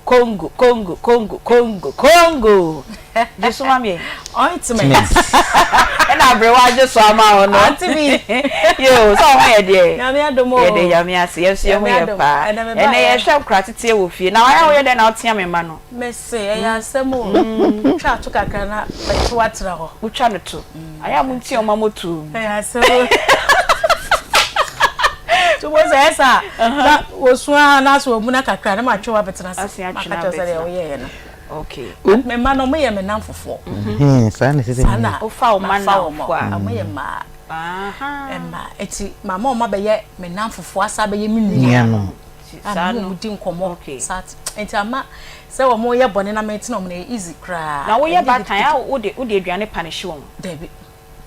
o mo ye bone ma nka se me ma we aduane da debi me ma didi we mo medidi o ma ye bone no kra ye nko Congo Congo ointment e de me bae adanse na ba ni sister ka che me se me tena se na me kasa me nka ema ya na mu ho ne pa me mo ho no mu yie na dwuma edie no enye no kra na me ba me ka no na me sa wo se aye ointment bi a wo chese wo se me use ama me ni age na pompa abo me na eye me ya ahye na me de Congo ointment asra so na ade eche no twetwe a na je se eduro no eye papa ointment de da bia me ka o na me ka che ne sese ya se obi beka so eye ointment a mo na mo ye made enti no na bia wo ba beka bibi de e de afa ho se ye nkonkoto Congo ointment o de o pa me se kokoto Congo ointment ni bi na wi ade o ko na nya frem me se wo ba beje wusika o ko na de wo de ba ba ye ne se ye nsa na wo de besrem say ya pompo na abo na ade beyem na ntama propro wo na ho na pampan aba ho anasa wo widie mu na ye wo hene wana mu na wo de kwasha ho na we hu results na from some de make bia me bo na beje sika Congo ointment the way esi ye adwuma na Aunty Bea sometimes me akra me tena se ene mo ba ku bi da me ka me de call baby na matete soa ma emukura yeko apodonkom so still me use ana me de call baby na bibi nti obi tibinos ena ne dan na fama me ade yi se wo use wa manaka senti dan fama na me say no me fama wo o se wo fama me se me fama wo da wo da tibira me fama de enko ne kokoto bi Congo ointment ya papa o okay o ba infections hawa wanemu hoya wo hina wutiti na eso firi ho no mo ba ointment bi wo kra e bi di one dance ya say ya papa wo white akoto wanemu keka wa akoto na so wo de kokosha wanemu kra na esan tetrede wo ho Congo ointment ntisa ye natural ye bi bia ye natural ye de yankasa ye no brane ye hahama ana ye de aye na ni Aunty Bea ye nana no made ana omo ye ni ya sa time na Congo ointment ni ho eti wo mo fa yankasa me mo body wo mo fa yankasa ye no brano na mami ti ha die me nem say de make nyina woni no ma yam no mo dia to konkom na ebe ka be si ma aduasa ana abre kakra me na kodware a so ye obesi ma o tibia no de akoha no de nam fie na abono a kama owura wo shuma na wo huru ni nyina na eko but ne yesua de ahunu se e ma ye nya problem bebre wo ya wode ano ye dendenden kokram ene yare ahodo aba ya wode ano de na wo se ye eti ye mfa ne ma nkohyehyehye ya nem ade a ano ochie anasa ade a den anasa ade a particles no ene ma nkitikiti bi ewo mbetimi agya bi awo ya nem ne de pampan ene yare abrenti na Congo ointment e de afa processing na ya ye mu hu a wote a wo posa ya hwe ni wonsam smooth ti wo de kokwahye wa nem a enane so what you say enane we particles bi ani ba bia ne bi akoka ba bi o enane na atene ko wa nem hu no mu nyina kama na se krompo na wo wanam ho na ekum kro ema wanam ye de o ema hoye kama eti uyo oba na wutie me na uti wanam infections awo ho enso firi ho no mo ba ye number no go TV ne so 0249 0249 01 01 71 71 01 01 0249 0249 01 71 01 and 0204 61 fire say na ye ni nkomo na Congo hu nkomo bebrebe obi a wato Congo ointment bia minam krom kra ada meka se bia me na nti krom kakra ko faka ko ba bi wo se ko frefrem sa me gina ko na mi to so anoma wuti ko se ma mi Congo ma yisu mo Congo ni bi mo ointment de kama adansi a eba ne doso na ma mi bi yisu ointment bi me modi na okoye no na bi ni ho ena nipa wo pharmacy ho ne se ji Congo ointment na ko try ono na frɛ no wo kan eye kama pa wo so mo de ma no mpe so beto on the ointment ba ko no ana na wonim ena nipa ni insist say Congo ne ye kama enti je na kokosore wa ba be di ho adanse wa say free da o to Congo no use ye no sa ointment no to bi was asama to me sika ego wa so ho no ma no hu say ensuo efri na nemu ba eti ne panty liner so be free adwuma mo be kwa kodu fie no ono ehu say o waya ensuo kakra ewom ene ade say bia obeba adwuma na obekodwom na wo pe ba bia ye ne hu ye na bia ensuo ni bia kaka ba bi na ono ankasa kodu fie a wo no ho a o te pampan kakra but a free say o use Congo ointment no was asa fe no medware so wo free adwuma ma kodu fie a wo dware no wo say je say me ro me ho a asa medware kura dada bibia de eje sonko ensuo ne fi na nemu ba no wo hunu biem ono ankasa nso kura dware siesie no na wo de ne sa ko no ho a wo ti hu say ensesa yeden abam eti Congo ointment me nua ba mema ni mugwase enkan emema ne nyomu nyina na etimi eka mema bi wo ho no ma waba oba ho na enema bi nche dan de yie no bo ho an se waye nwa no woko ukunu no kura na we a won kan kire no atiesi abonten but mema bi timi akokoduro ka kire meni mema bi a wato mi Congo ointment akoma na yire na wababo mabaso wababo mema baso wow me come try TV wada maset so me sa chia me sadam eh waso wona wa na yeye waso na ontimi nkan kire ne yire se ensesa aba bibi nkoyi waso na ontimi nkan ono atode koma eti de bia me di Congo ho adanse na ono ato na de ko fie eti waso 1 week na ono na yire na ada eko 2 weeks no man use Congo ointment na no se ada wo call na no Aunty Bea obo ne sa de say hey no no di adanse aja me say Congo ointment no e de ne de ye obusa me na me say ye de natural herbs and ye dia eti bibia wo bia ye natural artificial bia enimu esan so timi infections aduro eti skin infections so etimi no se wasre nko amanku ne cell e bia ma stretch marks ana e ma na so bai oho ni ade no fa sasra na enyiyi ni nyina afiri ho pimples so wani ma fa Congo ointment clear pimples no men ko cosmetic shop bia sa kwa akota pimples aduro ni ento bi wo bleaching aduro no mbe ya ma wo eti to Congo ointment ne fa sra na clear pimples ni nyina free wanim baby a ye ton herba enro drugstore pharmacy baby a bi wo de awokọ so ma shada kra no musi bi ni wa fra ye number no ma ye nyi fufuro bi a ma Congo na wonim a wo kwa akoto ye number is 0249 01 71 01 and 0204 61 Aunty Bea dem dey twa to diaper rash okay say bi a wa ba akora diaper acha na wa jonso na afa ne tu hu nyina ehwane ana anso bi gu ne to ho no fa Congo ointment sasra okay one time okay me say any 30 minutes gra sa buy diaper na de rade wo say abraye ko na afa ani no edum okay me nka de yin bi na we yibi efi me da se Congo me da se papa enche bia Dr. Pearl Edu Nyako oye psychiatric specialist wabedru ene o mental health e o kofa no che nipa guo bebre e so se Aunty Bea mu don topic meba na menemo aba besua na watwe mu nso no mental health in children the week of mental health in children me kra na menemo enra me share video bi o Facebook na me hu ye nti oba ene ye topic na hia yie pa nti Dr. Pearl Edu Nyako wa ha enche bi oba betena se na enyama ben na oba no di wo fia maame no ebebo okoko papa no ebebo okoko se wo bai onyaaya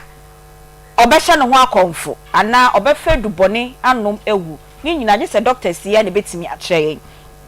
nti obetena se ya na wababa be kyerɛ na Agbozo Herbal Clinic o se be ma wote ase a eni kwan se obema no ewu typhoid fever junsom yarewa enam yarewa osisi ya oya obema no ntimi engina so yi a ko Agbozo Herbal Clinic ko di fidie berehwe oni padua ni mu we hu yare a etete no hwe a wa ma enro enso anom Kumasi de chem so May 5 Old Insurance Office wa 0553417752 ena enkran kwashiman oben ohene no ahemfie ho 0241750282 Agbozo Herbal Clinic Home Sweet Cereal Legume Mix and say Bedi Tom Brown anopa ye the wheat emo soya beans ena ye de aye wo di si just so 30 minutes pepepe na aben obetimi edi na anopa breakfast ewia obetimi edi anwumran so obetimi edi penyidi abofradi enkradi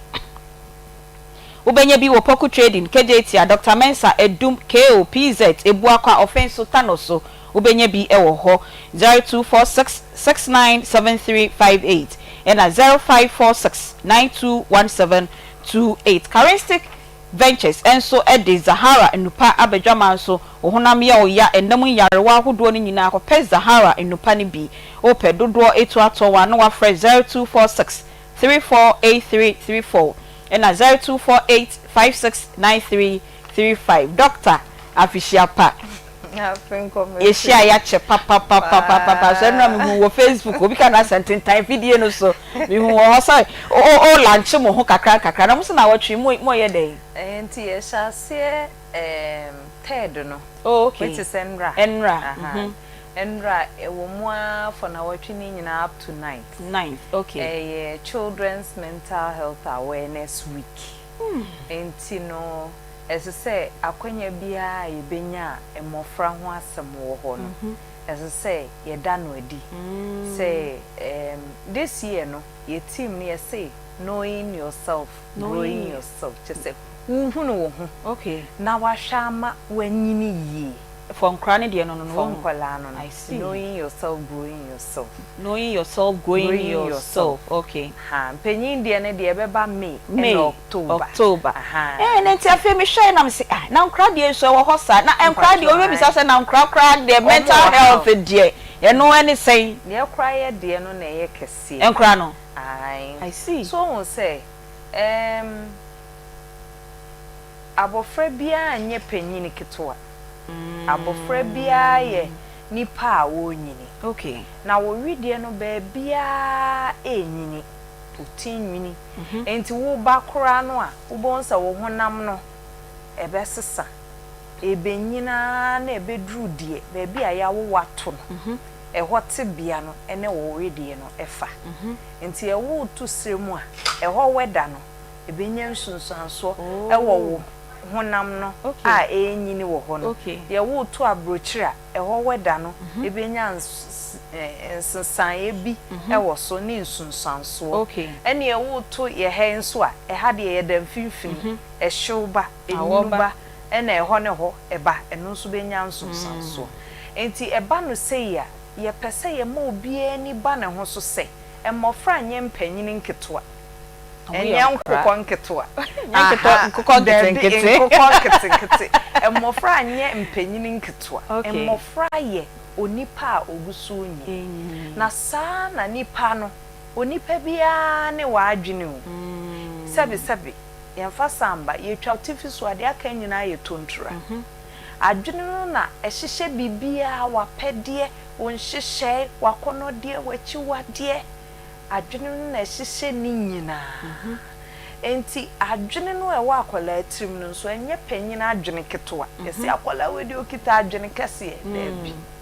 adwene a mmofra kita no so eye adwene a egusu enyini enti se de bibia enyina eye mre na eye tra na abroni bekasa ye simple no sana onipa nso adwene ni nyina etie ehya ase simple uncomplicated just enye wonwona na enyini no na na matan eba ho na emu tretre na emu do na emu pi na awie peye enti abofra bia obenya mfie num no na adwene ne kese ne de enyina wie enti yeti konkra ye kitai yenya no ebra yenya mfie num okay ni abeka ho ye honam ne styles ya beba ho tikase ne de wudi mfie num a na apem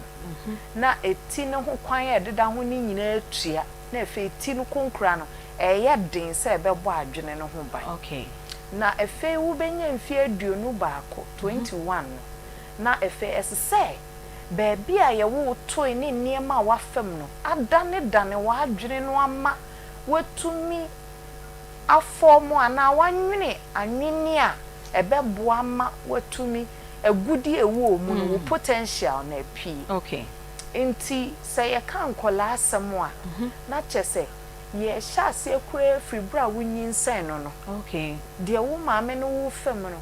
enya nsunsuanso wa akola na onyine ne so the mental health so I'm telling you menyem no yes intina uchima pa ho ayese ko clinic time a uchima pa ho no na wo nya bosumi mienu dada saa bure no na adwene ne fapem no form okay enti wadi die mo niema bi te sa folic acid ni mu a folic acid ni ho na mo nuro bi ne de nwene adwene no enti se wuto sini wo ho a abofra na oba wiase dada no saa te bia ni mu no environment wo ho ni mu no sinto kakra abba efe nyinsan ni mu niema ewo mu nso de bi beka ho awo ni dru so a eno nso de bi ebeka adwene no eka ho na efe wu ba ya wo awie no de ewu di infection a ebeba wo ho ene ntete a ye de ma wo baabi a wote adwene a ye kita a ye de tetew so metesa na moka ni nyina ye part of environment na esa adwene no epurisa ede nwene wo ntu bedi be say imfie nsia na efe adwene nani no enyina wo behunu se we ye papa we ye bone no na se tebia wo mu no epura adwene no a na epura no se na aboa adwene no ma adwene na tre ne hiemu ema wo potentials beba na intina formative years no 0 to 2 yes infancy sa stage no de ni maaye mahua mate maka ede mahu sense nko a okay enti ho no na ye ka discipline ho asem sa stage no o ka se wo bo akola na e waste sa 0 to 2 no obu na e waste on te ase adwene ni nyini ya ote de o kanas okay ni a wo hunu ne se wa ma bibi aba anye ne de enti baimbo a nyame de anwene nipa no e ma ne twene ho but e twene ho a adwene na part na e ma won kai ni nyini wie ni nti on kai obesa akọ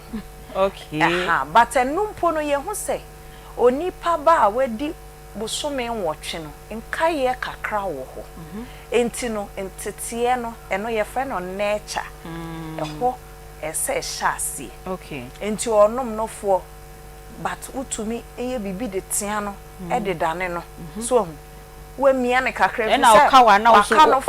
na uso we mia ne kakra aha eho no de e ya tenkenti no wo mia ne kakra obejai na wakasa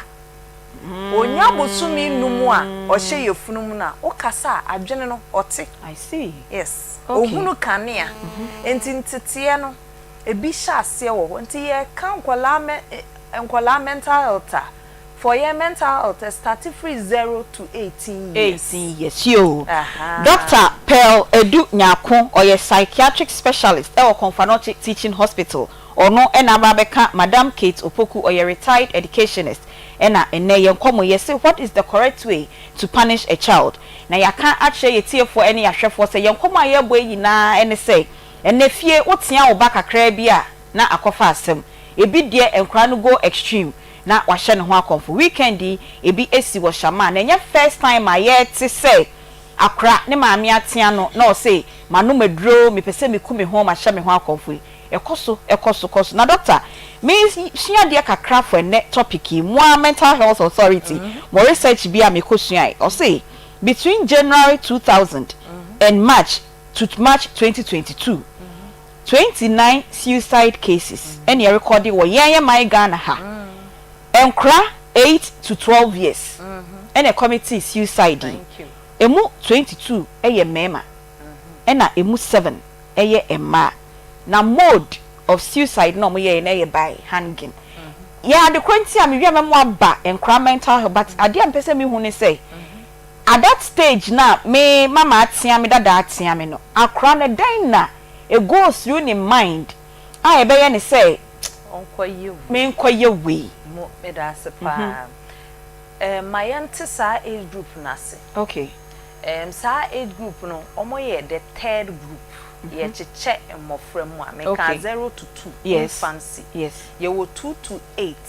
eno ye toddler ni preschool ene wo 6 to 11 6 to 11 no ye school going age and a childhood na sa age no adwene no nyin na wanyin enyina kodu mpempe so se utumi hu ade e woni need so broni be ka se logical reasoning utumi ehunu ade wo sede ne tebia sifate ne kase ne tenten ne tietia utumi ehunu sede sifate enti sa age ne de wo mote niema ase in fact efiri mfie nsia no na adwene ne efa bia ema utumi de mepe ene de eseseye no utumi de sa niema mienu ni bom na waka se enam se de mepeni ena de wo honi na de menya ni no nti mefa de menya no aha ya no your friend super ego okay se menya ya na nka me ye tenten gram but menya tenten gram me maami yetia me papa yetia nti de menya ni nti maso ha sa enti ase no esa adwene ni nya no sa mfie no na eno ahyase enti sa age group no niema etwa na ho ahie nyina no otumi hunu de wo honie ni anka ese ye nie enso de menya nie ti se ho no nature no nature ne de ode aba de ye de wo no ne maame esuban ne papa suban ne nana suban abuseni nyina suban ne mu de wo fa ye ode bai no de ewo ne ho okay ena na ewe de no so de a oni hu control ne so ewo ne ho but nature no entity a wonya ye 0 to 2 0 to 6 de wahwe wo TV so de wahwe wo video mu de wate sempanyimfo oka aya mpamo no ni nyina no egu ni trim sa age no ena de wo famu no nso wahu ena ni super ego na kire ne se imfimfini die nie enti sa bre no ena fapema ye toma akola no ye hye ne techo ena ya ntia no nti wansua coping strategies a okay edu sa stage na ebu nkama fa no so okay ebu nkam fa no so a adwene no entumi mboa no ma ne nua honam nuro no a ebema na gina sa eyaw ne ohaw no ano enti efei na adwene no kire ne se sa kwan wei ena hu ni asem wonti ase bio wa kenya hwe nti wo mo fa suicide mu nyina no senti aya kokon aprese suicide esi ehun say eyare emu nsenkyerene ne say inhwehwemu ne kyerɛ sɛ adwene a ema osi saa pɔ no ɛyɛ adwene a watɔba ha adwene a ɔwɔ atiti mu na osi saa gyina yi enti sanka aduane yɛ de nipa yɛ de wiase yɛ fɛ so hu ha adwene a ɛyɛ adwuma yie no na ɛntɔba ha no ohun saa nneɛma wɔ nyina a bonu pusa ema ni gina se den de but befem na onua honam nro ma o de gina no but se wo ba no 6 to 11 no wa mboa na ma adwene na amfo mo sa enkrobata na ebe ma na tumi amne honam nro a ebe ma na gina no na edu sa no a na watoba na de wate de wahunu ni ade no na wafem na no case bi a we de menhye ye ya case bi a ye ka ho asem yete ni bebre akwala abako ono owo below 6 years no ohwe cartoons no ohwe nipa ye de hama hwe ni trimu a no asan sorry ye boni tua na etutokro wani mu no asan aka mo a nti ne papa tuo na okofa na ninua ketwa nso no nso wasa age group na mu edi na cho se be shoot me pow so ha ti sa age group no womo ne de omo nso ye enkola nipa womo nyini omo nye mpanyini nketoa enti se bibia eye atete for sa age group no sa age group no nso wo niema ebro omo so okay enti say ya anti omo ase a eno na no yi ne ba no wanti age na ase a wo de niema bi be ka omo a for that age no eti say wo panimu na wo nso niema a ehye wo so no ye de account okay ebe ma wato ba ha na mo akoto saa tebia enti Dr. Pearl Edu Nyako ena ono nso ede na dwenche ede ba meka say mama ana madam Kate Opoku de o kano efie de ono o ye retired educationist inti senia teacher ni kra wo tia kra na wan tia ni yi a se obetimi aye no ho bone sa pepepe na making inti ade say any ba ho ne say growing the child no a nurturing process a entity process empo u de wo say she wutrim ne say wo tenetene abofra no ma na nyini yi okay not say wo di ne dem sa adwene no na say wo trim okay enti sa wo tenetene obi ma na nyini yi a say obi sa ho say e de na be say osua e wo de mi ye ni so abofra no na adwene na nyina de mpese osua no obehunu so adwene na nyina obeti adesua de na se okay so wo nyia no nye dabi a esesa method na wo use no wosesa no so wo nyia no ne ye ane a na method na se wo hwe bio se method na me use no method no ebetimi agimensem akofa praba eho na abuse ne ba no mame nko madam Kate Opoku no so enkasa kakra enche bia ye beko dank na ye ne dank fo so edi nkomo ye wi a omo a ye ne omo kasa wa abonten no ye be ma mo so matie omo so adwenche doctor ewa ha na madam Kate Opoku enso ewa ha no ma ye hwewie ne ye tie wi a ye betoa ye nkomo no so na ansa na no dank ebeba ababet na se ne ni dank edi nkomo kakra bi na mame mbra me mame ho grandma ye nyina ye grandma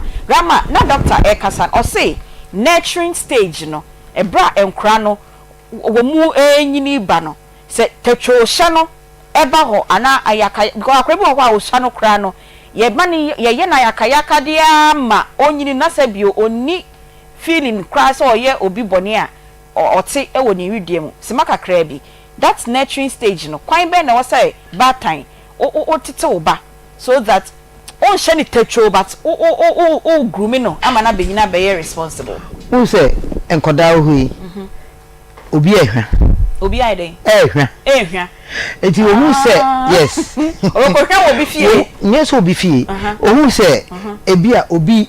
anasa kola bi kure twam no kure na who say kola bi tim the force ekoje nam so ofise ne ho de che no waje na wosu je se o maame no ne hunu ne hu se bia se o ma ne bia na bia akola bi ho a saade na sa akora na saade na ewo wo mu so no omu ni atenka oni atenka mani nua sa ni oni nua kitade o be hwim ne force no okay e se school mu se ya wo ho na se nkora nketo asa no kg phone se ebi ho akola bi ba no kura bu fruit obi so em se ya bre hwi enti ohun so be no masunsu o ma me ko enti untimi hwe na mani nsua ko bi so opesun so sunsu osua obesua ko akiri pa enti je se ufa kon bi so krokro no ofi so tobi man na ye ya o tobi na o de amano na so yo se me me fa ho nkra miniska enti na ugya no na da bia akora na eye sa de na awofo no bi so se de o ka se tatwo hye ne nkro ne be nkora no da bia o ba bia o tobi bi mano de bia akora no be sukua to bi hye ne nsem enti wo ma o munya bie no ya na o mo anya ayawdie ewo mu akora bia onya ayawdie wo mu no oni atenka mani nua nti sa nurturing stage na ho ni hia pa yo enti akaba akwa na mpeze kama ho asotwe ba akwa ese ye de twe nkora no ebi ni se nwumre no waba fie a ya mfa se oba fie no oye ya na no pare no oye bone no waba fie na pasa otwe na so edra nwumre ni se bia nkora miensa na anan se bibi ti se yogota unto nkora pe no to bia ma onua no nyina na wa ma ne bi enso ya asotwe enso na kopu na ma eno anya aduane fe na wo fe aduane mpa ne show mu se no de obetu edi yogurt ame onti mi yogurt me eya akono de sa pepe se de otimi de hwe na so yo ba yan ko dank ho ba ye ba ye ba try ye komo no so komo no ede ehwam tie bi na hwe se ne obetete wo ba yie na wo ba no dan suban bi edi na otu sa akronya no ho obedi ne ho awu a doctor wa ha obecheche sa de ri nyina na wo ba enku ne ho ate doctor Good afternoon. Good afternoon. But oh hoye dey. Nyame adom ho ye pa. Doctor hoye. Nyame adom ho ye pa. Yonkwe. Aye den chia sonko ema etiefo ni afefo free Dank Natural Health Care Complex ya so ye. Dank de se ebo edi ukro mu anoma na chese ayaresa de na chese yedi mu akote ne pa. Oba Dank Natural Health Care Complex a yare bebre ena edi hunduma e wo Dank ya so ye. Enkanka ne enam nsan ade. Se ne bia ya me ba na wotu bia me ba ha me kan. Enam nsan ade edos bebre na ma bibia e fe no quality of life. Anasa se obeti abrabo mu de no eya ne ma no kofom pii. Enti da de bia se ba eya ne ebo hu da wo se tam bia no se wo obi a wo sexually active na wo obi a chese stage a woduro no wo ne bema wo bema wo ne obada wo oba so ata ne bema da e wo se wo nhwehwemu efo apom de wo efa enam saade ho na enam saade no edos bebre na bia so ba ho a ene nsusuaso a ede eba body na anasa onipa dua no mu se ofa enam saade bi se gonorrhea, syphilis, chlamydia, herpes, any HPV, human papilloma virus, and also HSV, herpes simplex virus. Ni nyina se ba woni padua no ma e bia ne se ne eda no ho adi e ma unhunu ne wonam saade ne bi so ha se ba woni padua no ma unhunu hwe ana ya hosem anso so nipa na e wonu mu no wona nim se bibi ha no nti se wa ma asoye ana se wa anko hospital a me ya anye hwehwemu ahu se e bia yade wei na e ha no a chese onhunu efize nsuaso nketenkete te se e bia obi wono ma so e be ma na se bi ne be ma mu ye ne ya oyo oba na se bia na nso bi gu na enka wo mu obi wono ma na nsa agu na ase ne sa no ma ne nyina e ne nyannam sa de ne nyina na de sa nsuaso ne de eba nti se ekoye enam sa de a emfa nsuaso ma se wa ma am ya test wo anhwe se ebi wo so a ye nhunu nsuso nhunu sometimes so obi wono ma wakọ asoye wakọ hospital na se wa ba asoye am ya hwehwe mu se ye hwe se wo nam sa de a but ye hwe na yesi onibi na yesi onibi no enam sa de no ebia na nyene nyina na ye hwe ye ebia ye target bi ye suspect se ebia wei na anase wei ebia ye gonorrhea na syphilis na ebia wono so na ye test ye no ne ye nhunu eno tena de bia ye ka se Dank nkoa ni baabi asa wo ba ye o screening anase ye hwe ohunam anase onipa duan mu ahwe se enam sa de e wo mu a ye hwe ni nyina ye nja bi wa ha na ye nkoye bi se ye suspect bi na se ye hwe baako mienu ne hu se we ni ho ma enam se ye specialist e wo sa area na se enam sa de samuniti ubo se ye be ko anim ne ye test nti abiribia no amanfo de enam sa de ba aso ye a omo be ko no na tesa ahoto ana omunya afri Dank aso ye nti ne ye sai mane se ahoto fie na ansa na meto aso ma me find numbers ne entudwa obi wo no ma ya bone de so dada obi wo no kra last week ana wo hwe ohun se nsem na ye ka no ene se ne ye cheche nsem no mu sa pepepe na ye no wo pese ohun numbers no na oba so ye ne ye sa na yare ye numbers no e 0244 01 75 56 0244 01 75 56 ana se 0266 59 33 30 0266 59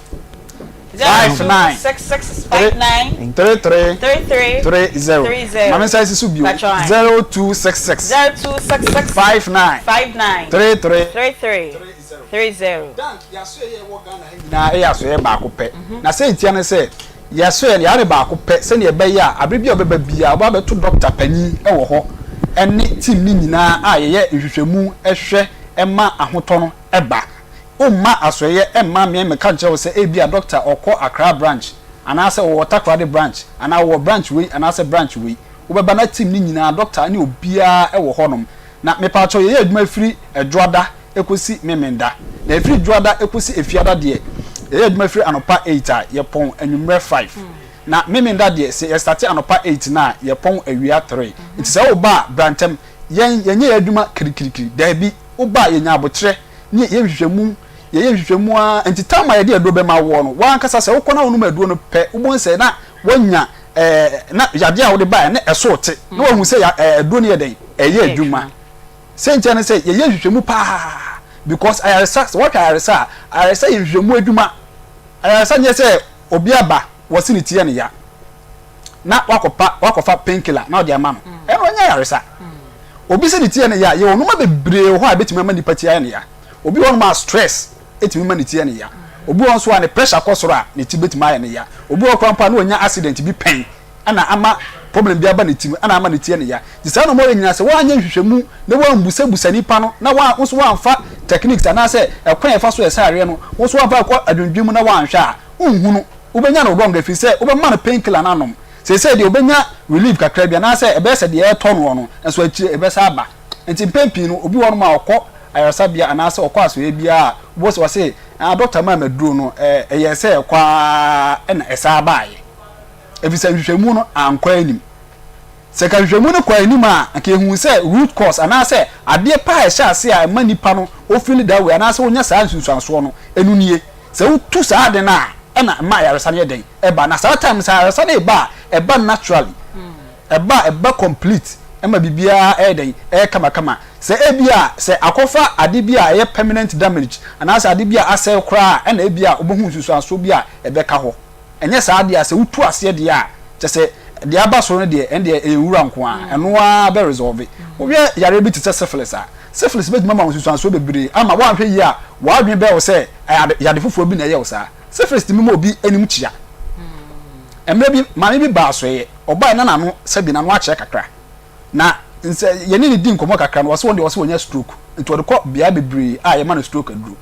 oba ye no ya ma no stroke aduro ne ye pese ye hwehwemu hwe se no kra se stroke na wo ka no eno na wonya na ti ye hwehwemu ne ehu se syphilis so eden e wo no so nti ye ma na duro e ma syphilis no koye na no na achia no na afei na eye kama eba na che se yade a na akofa saa problem na brain na se syphilis eden ehim okay eno nti na de bia ka se wo badanka ade a che se ede yakoma so pa eye hwehwemu ye hwehwemu ye be hwehwemu a kopim se yade kura eye wo no ye be hunu na ehunu so a ye tuase na afiri ho nti de bia ripa bia oba so e bia wonya results bia obi aba o se me kwa ahotofo no if is a dank yes man say ahotofie mama say fa numbers no entu da bio your numbers no 0244 01 75 56 0244 01 75 56 and I say 0266 59 33 30 0266 59 33 30 na ye kan say no dank enye enam saade nko an yesa yesa yade bebre e wo dank asoye yade a yensa e ye aniyare ana yensa no dank apart from no obetim de yare bia ba se pressure wo so a ye be hwem se na medical kan no pressure say me say ubusamia meka cho se obi pressure koso a enye yade all right ade bi nsusuanso any pressure akoso nti ye beda mase nyame adoma da se ne ye besan so de nchechire foro aba me de beba minua ma no so nyame adoma ya da se ye be twa papa ye twa ye ho sema ye beba se ya na ya baba betoa enne ye nkomo na ye bo no so say what is the correct way to punish your child your Madam Kate Opoku or your retired educationist ewa ha enna enkomo nsusuanso no o punish wo ba no ekwan be na punish wo ba no kra na akra no nka se da bi sa asotwe ma me dia ma papa dia ma mi abro so nti opese odi ne ho ewu ebiesi ewo shama na watwe ewie ye ya weekend ebiesi ema 14-year-old boy yese ne maame so aye bone nti odi aduane atwe na so akra no assign ho efremu ye wo Dr. Pearl Edu Nyako oye psychiatric specialist ewo Konfanochi Teaching Hospital ono so ewo ha ye hwe edian na enkra age 8 to 12 e fa ma dream a o se me kwa akose me ho akonfo na ye ne anuanom bi so ebo enkomo ene ye time no ye bobo ne tew na yakoye dane ye ho sema ba akopɛ ye ba ya ye besan ato aye enkomo no so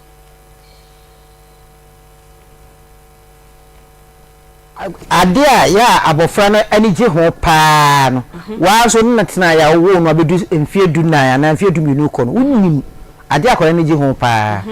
enkanka se TV abasui enti se TV no du time a yankora ne nyina hwe TV a na ochina tena won che se wo ya ade a na wonsua ade ne hwe wonsua ade yo no okay enti se makom de no ense se wo di sika so ehye ne nsem awofo bi ho a se oya ade a na maame ebi maame na twene atana ne nche no na papa na fa kwan bi so kwasi bra na oyi kakra hye ne ntem na akora na akwa abonte akopa bibia di ansa na waba ekom de ente se o ma ne de no obi so ho a papa no twena so no na maame no de na de dua na kwose baabi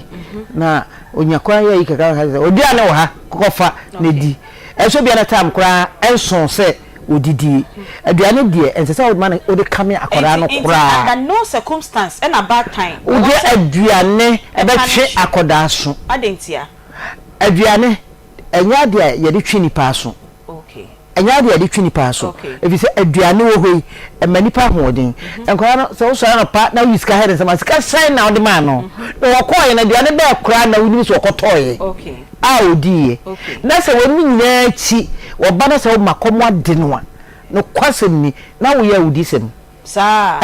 na se bia e aduane kro na time odidi me fa se bia odi awie aduane no between 12 and 1 na waka say waye bone enti no 12 1 no odidi no mani didi sa amre no be mani didi 2 o'clock eno so sa 12 to 1 de kwa na school nto be didi ho okay asem kan se me wo fie na 12 to 1 e wo so odidi na waye bone nti wo di aduane na etwe na aduane de mfa ntwe nipa so osi ho mame no aduane de ye mfa ntwe nipa so se panyini osi akoda wo ye mfa aduane ntwe aso okay na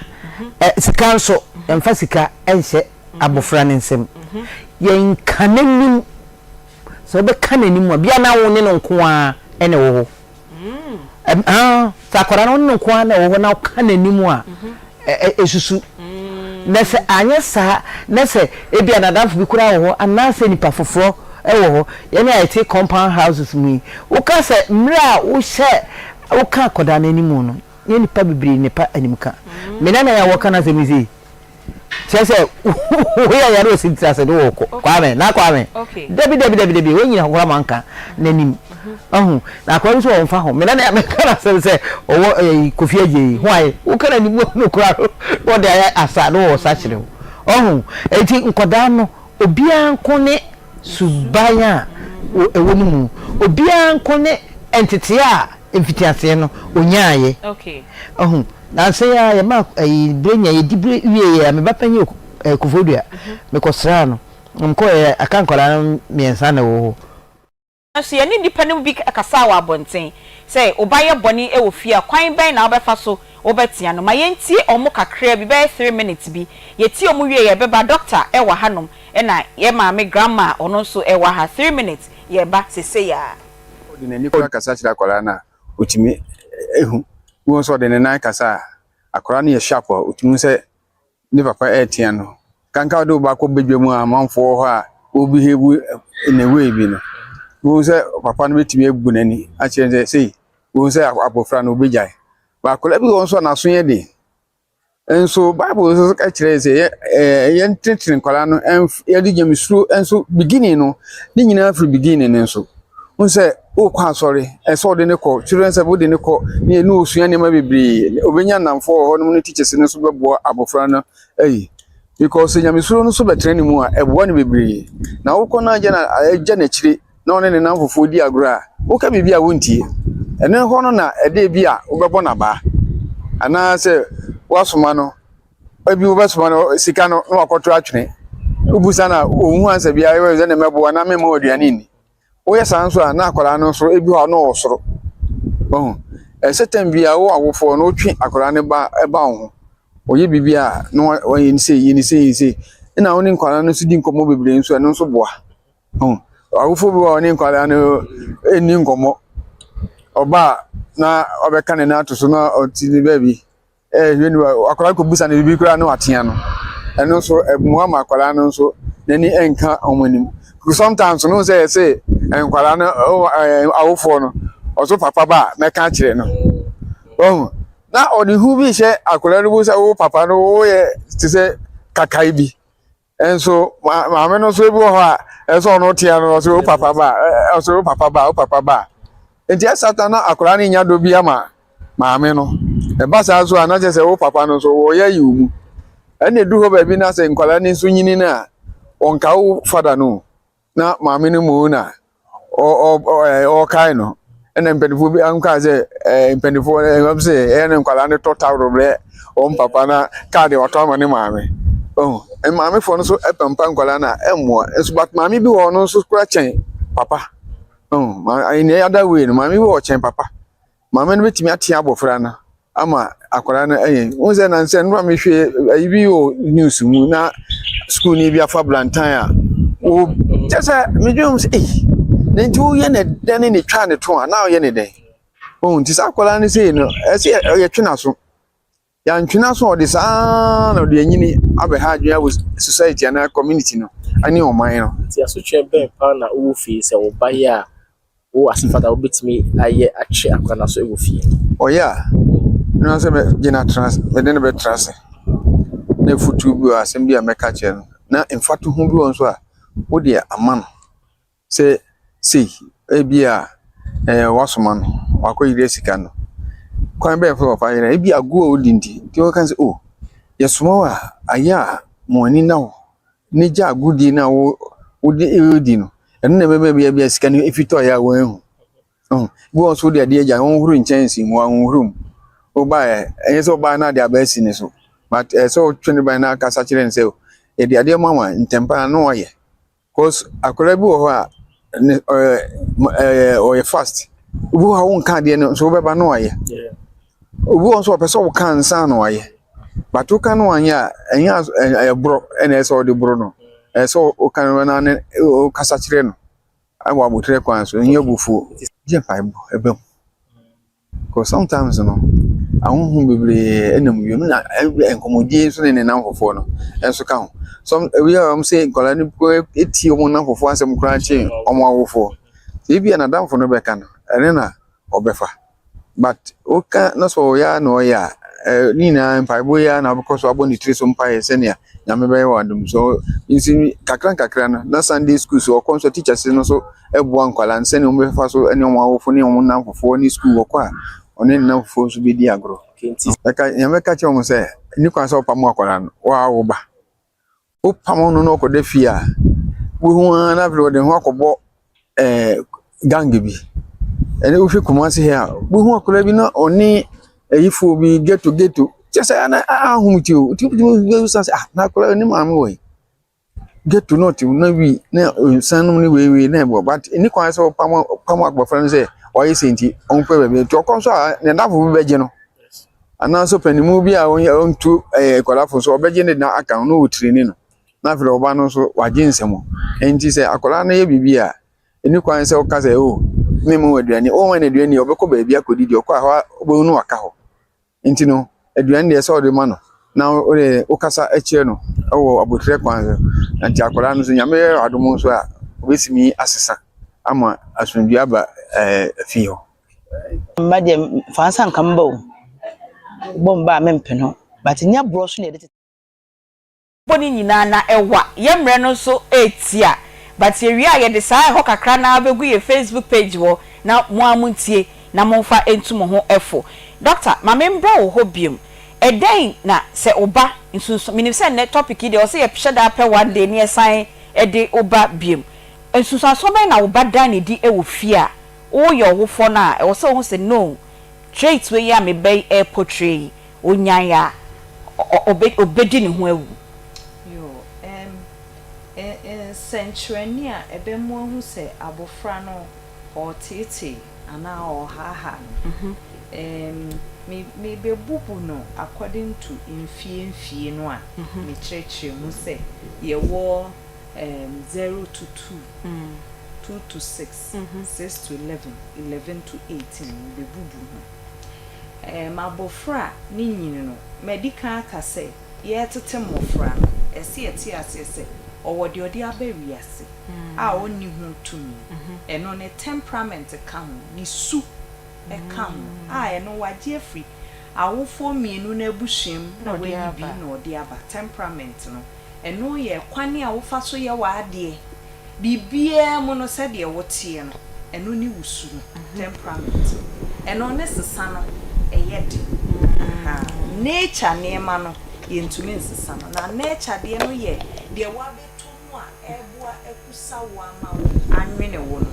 eno na niema aka etwa ho ahia nyina waduane ontete ontotemu gidi a wowom wosom a wowom amane ne amamre wo ho ni nyina bofra ena ebe boa edane wo ene chawo enwene wo ma wo bewie ye panyina wo be na ye di infie groups no amabobo no eto ho a esese obi a wo fa true process ni mu no for 0 to 2 no ese wo be free mu awie no now you obi a wanya gidie wa build the trust. Okay. Enti se ntete na anko yi a wo be di infie mienu no na wo ni sa suban ye gidie no ebe den na wo be hu ne sa akwala no wo si wondi 2 years nti wo kwa na watwa ne tro meto kalipo abro wo ko baaye no wa famba wo nsunsu a wa mbe yi ano senti a wa famba wo susu se adwene nani ni swane nti ne refi nti won kai eho no wa bebisa ho eho no watete abofra no se ma ne ngi ni pendi enti sa age group no eya na intense se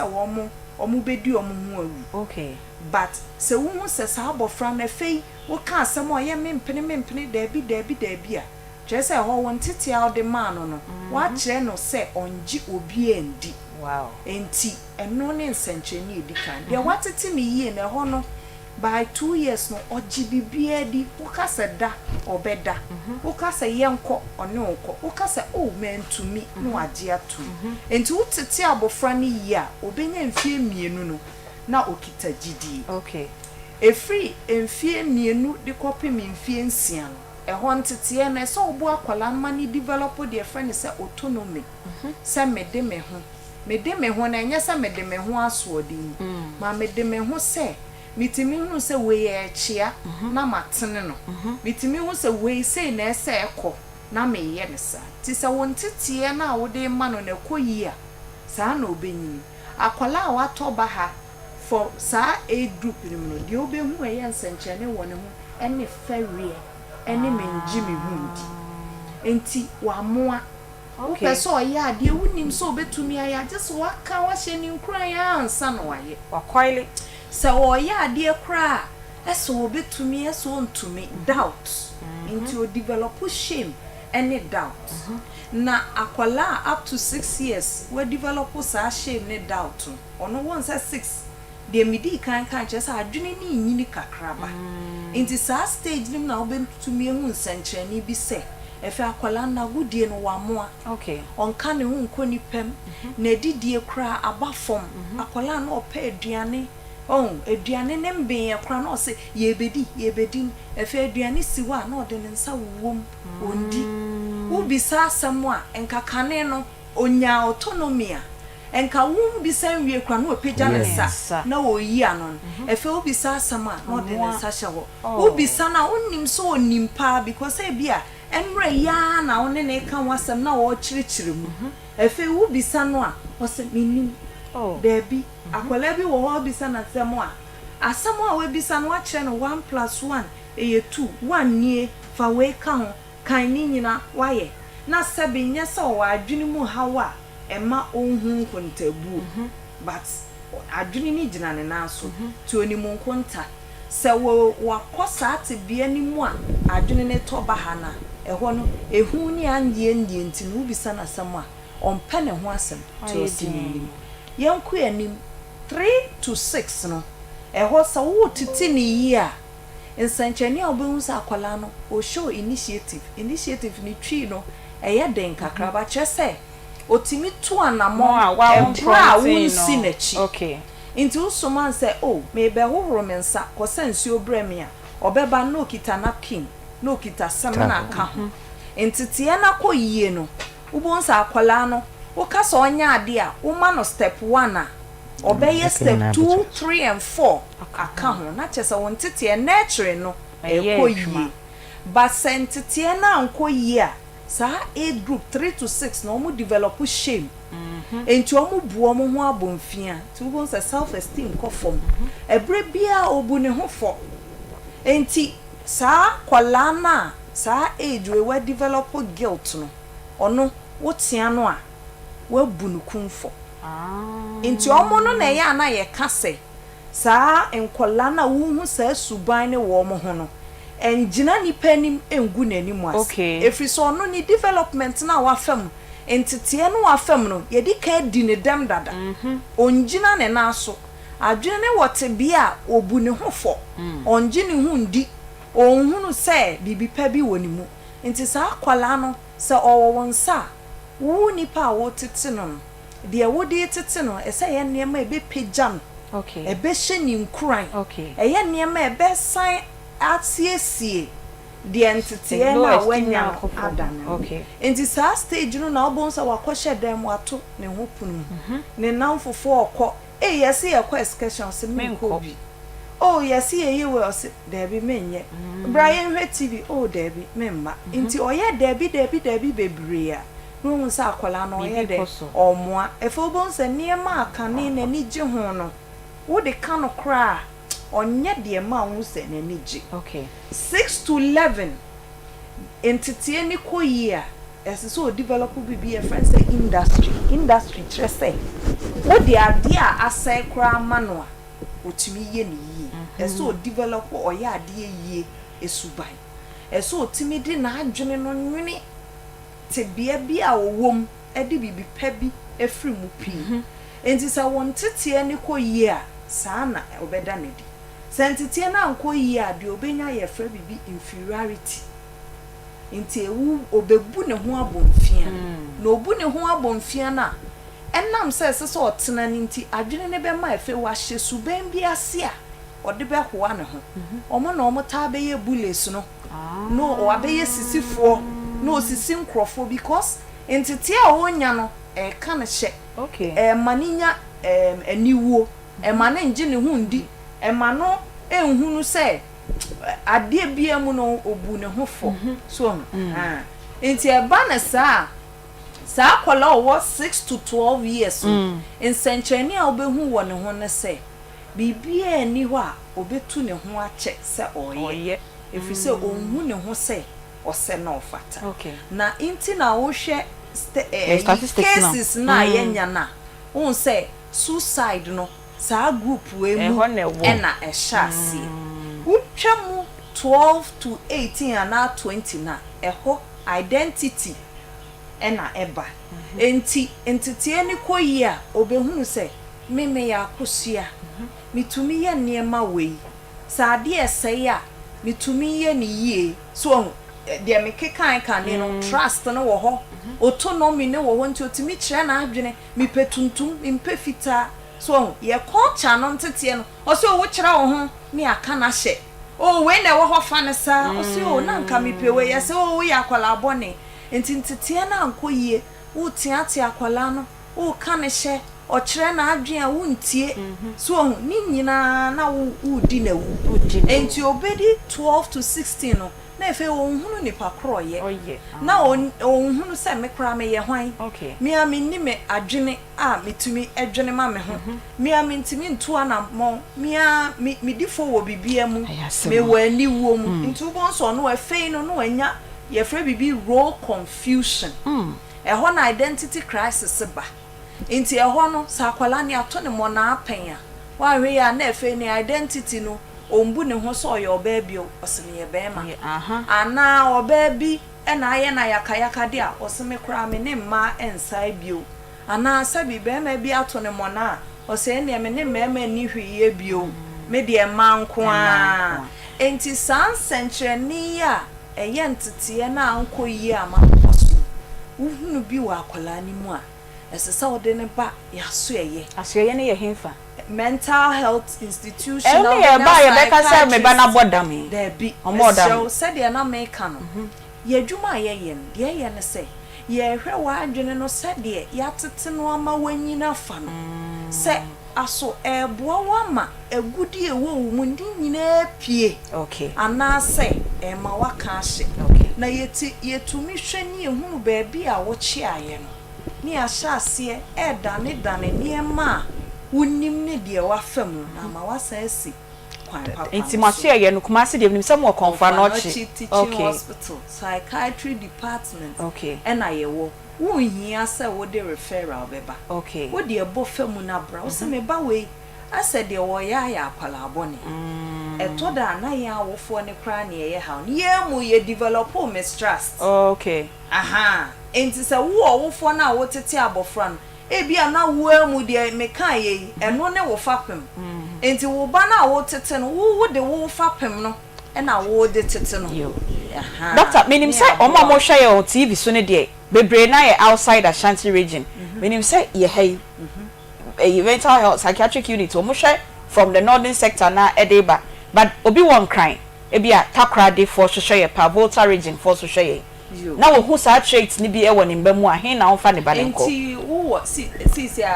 Cape Coast de ankafo ho okay and na Takra de nso efie kuma okay aha ene kura wie cases ne ba ko na achime wo ho no e ho na nipa ni free oba referral free ho ba ukọ sisi akra ye bo ye ho modern said district hospitals ni nyina betimi awo e bi a physician assistant bi e training or kentampo ana say mental health nurse obetimi ehun senkyere ni bi na nia ye pese ye show mo nkran ne say uhunu say case no bro level of training na refer okay enti so wa akra nso a Accra psychiatry hospital e wo ho Pantan wo ho mu wo ho a ho you has aha ho hospital nso me ankasa me baba ko e wo honom Dr. Theodore okay wo honom oni head no Dr. Dodoi e wo ho Eugene enti nipa bebre na ya to omo pete ana yo ye be fa calls be yam yensa bi na me ba from your perspective what is the right form e was say o punish oba ene na mema wo de awie kra be and at 1 minute na mama so I finalize it my 02 4th omo was so kra dada hello good afternoon good afternoon 1937 oh yeah to simple one if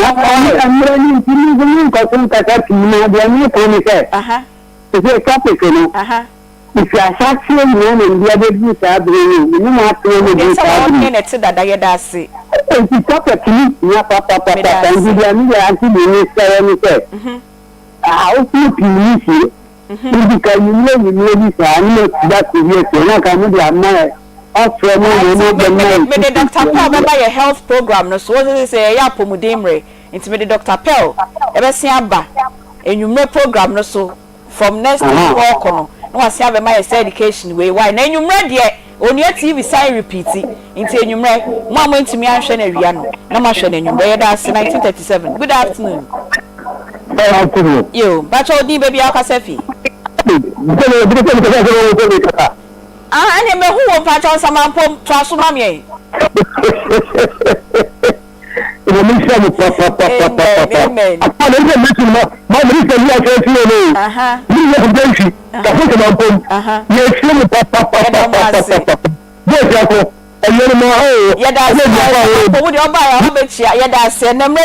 good afternoon yo boko de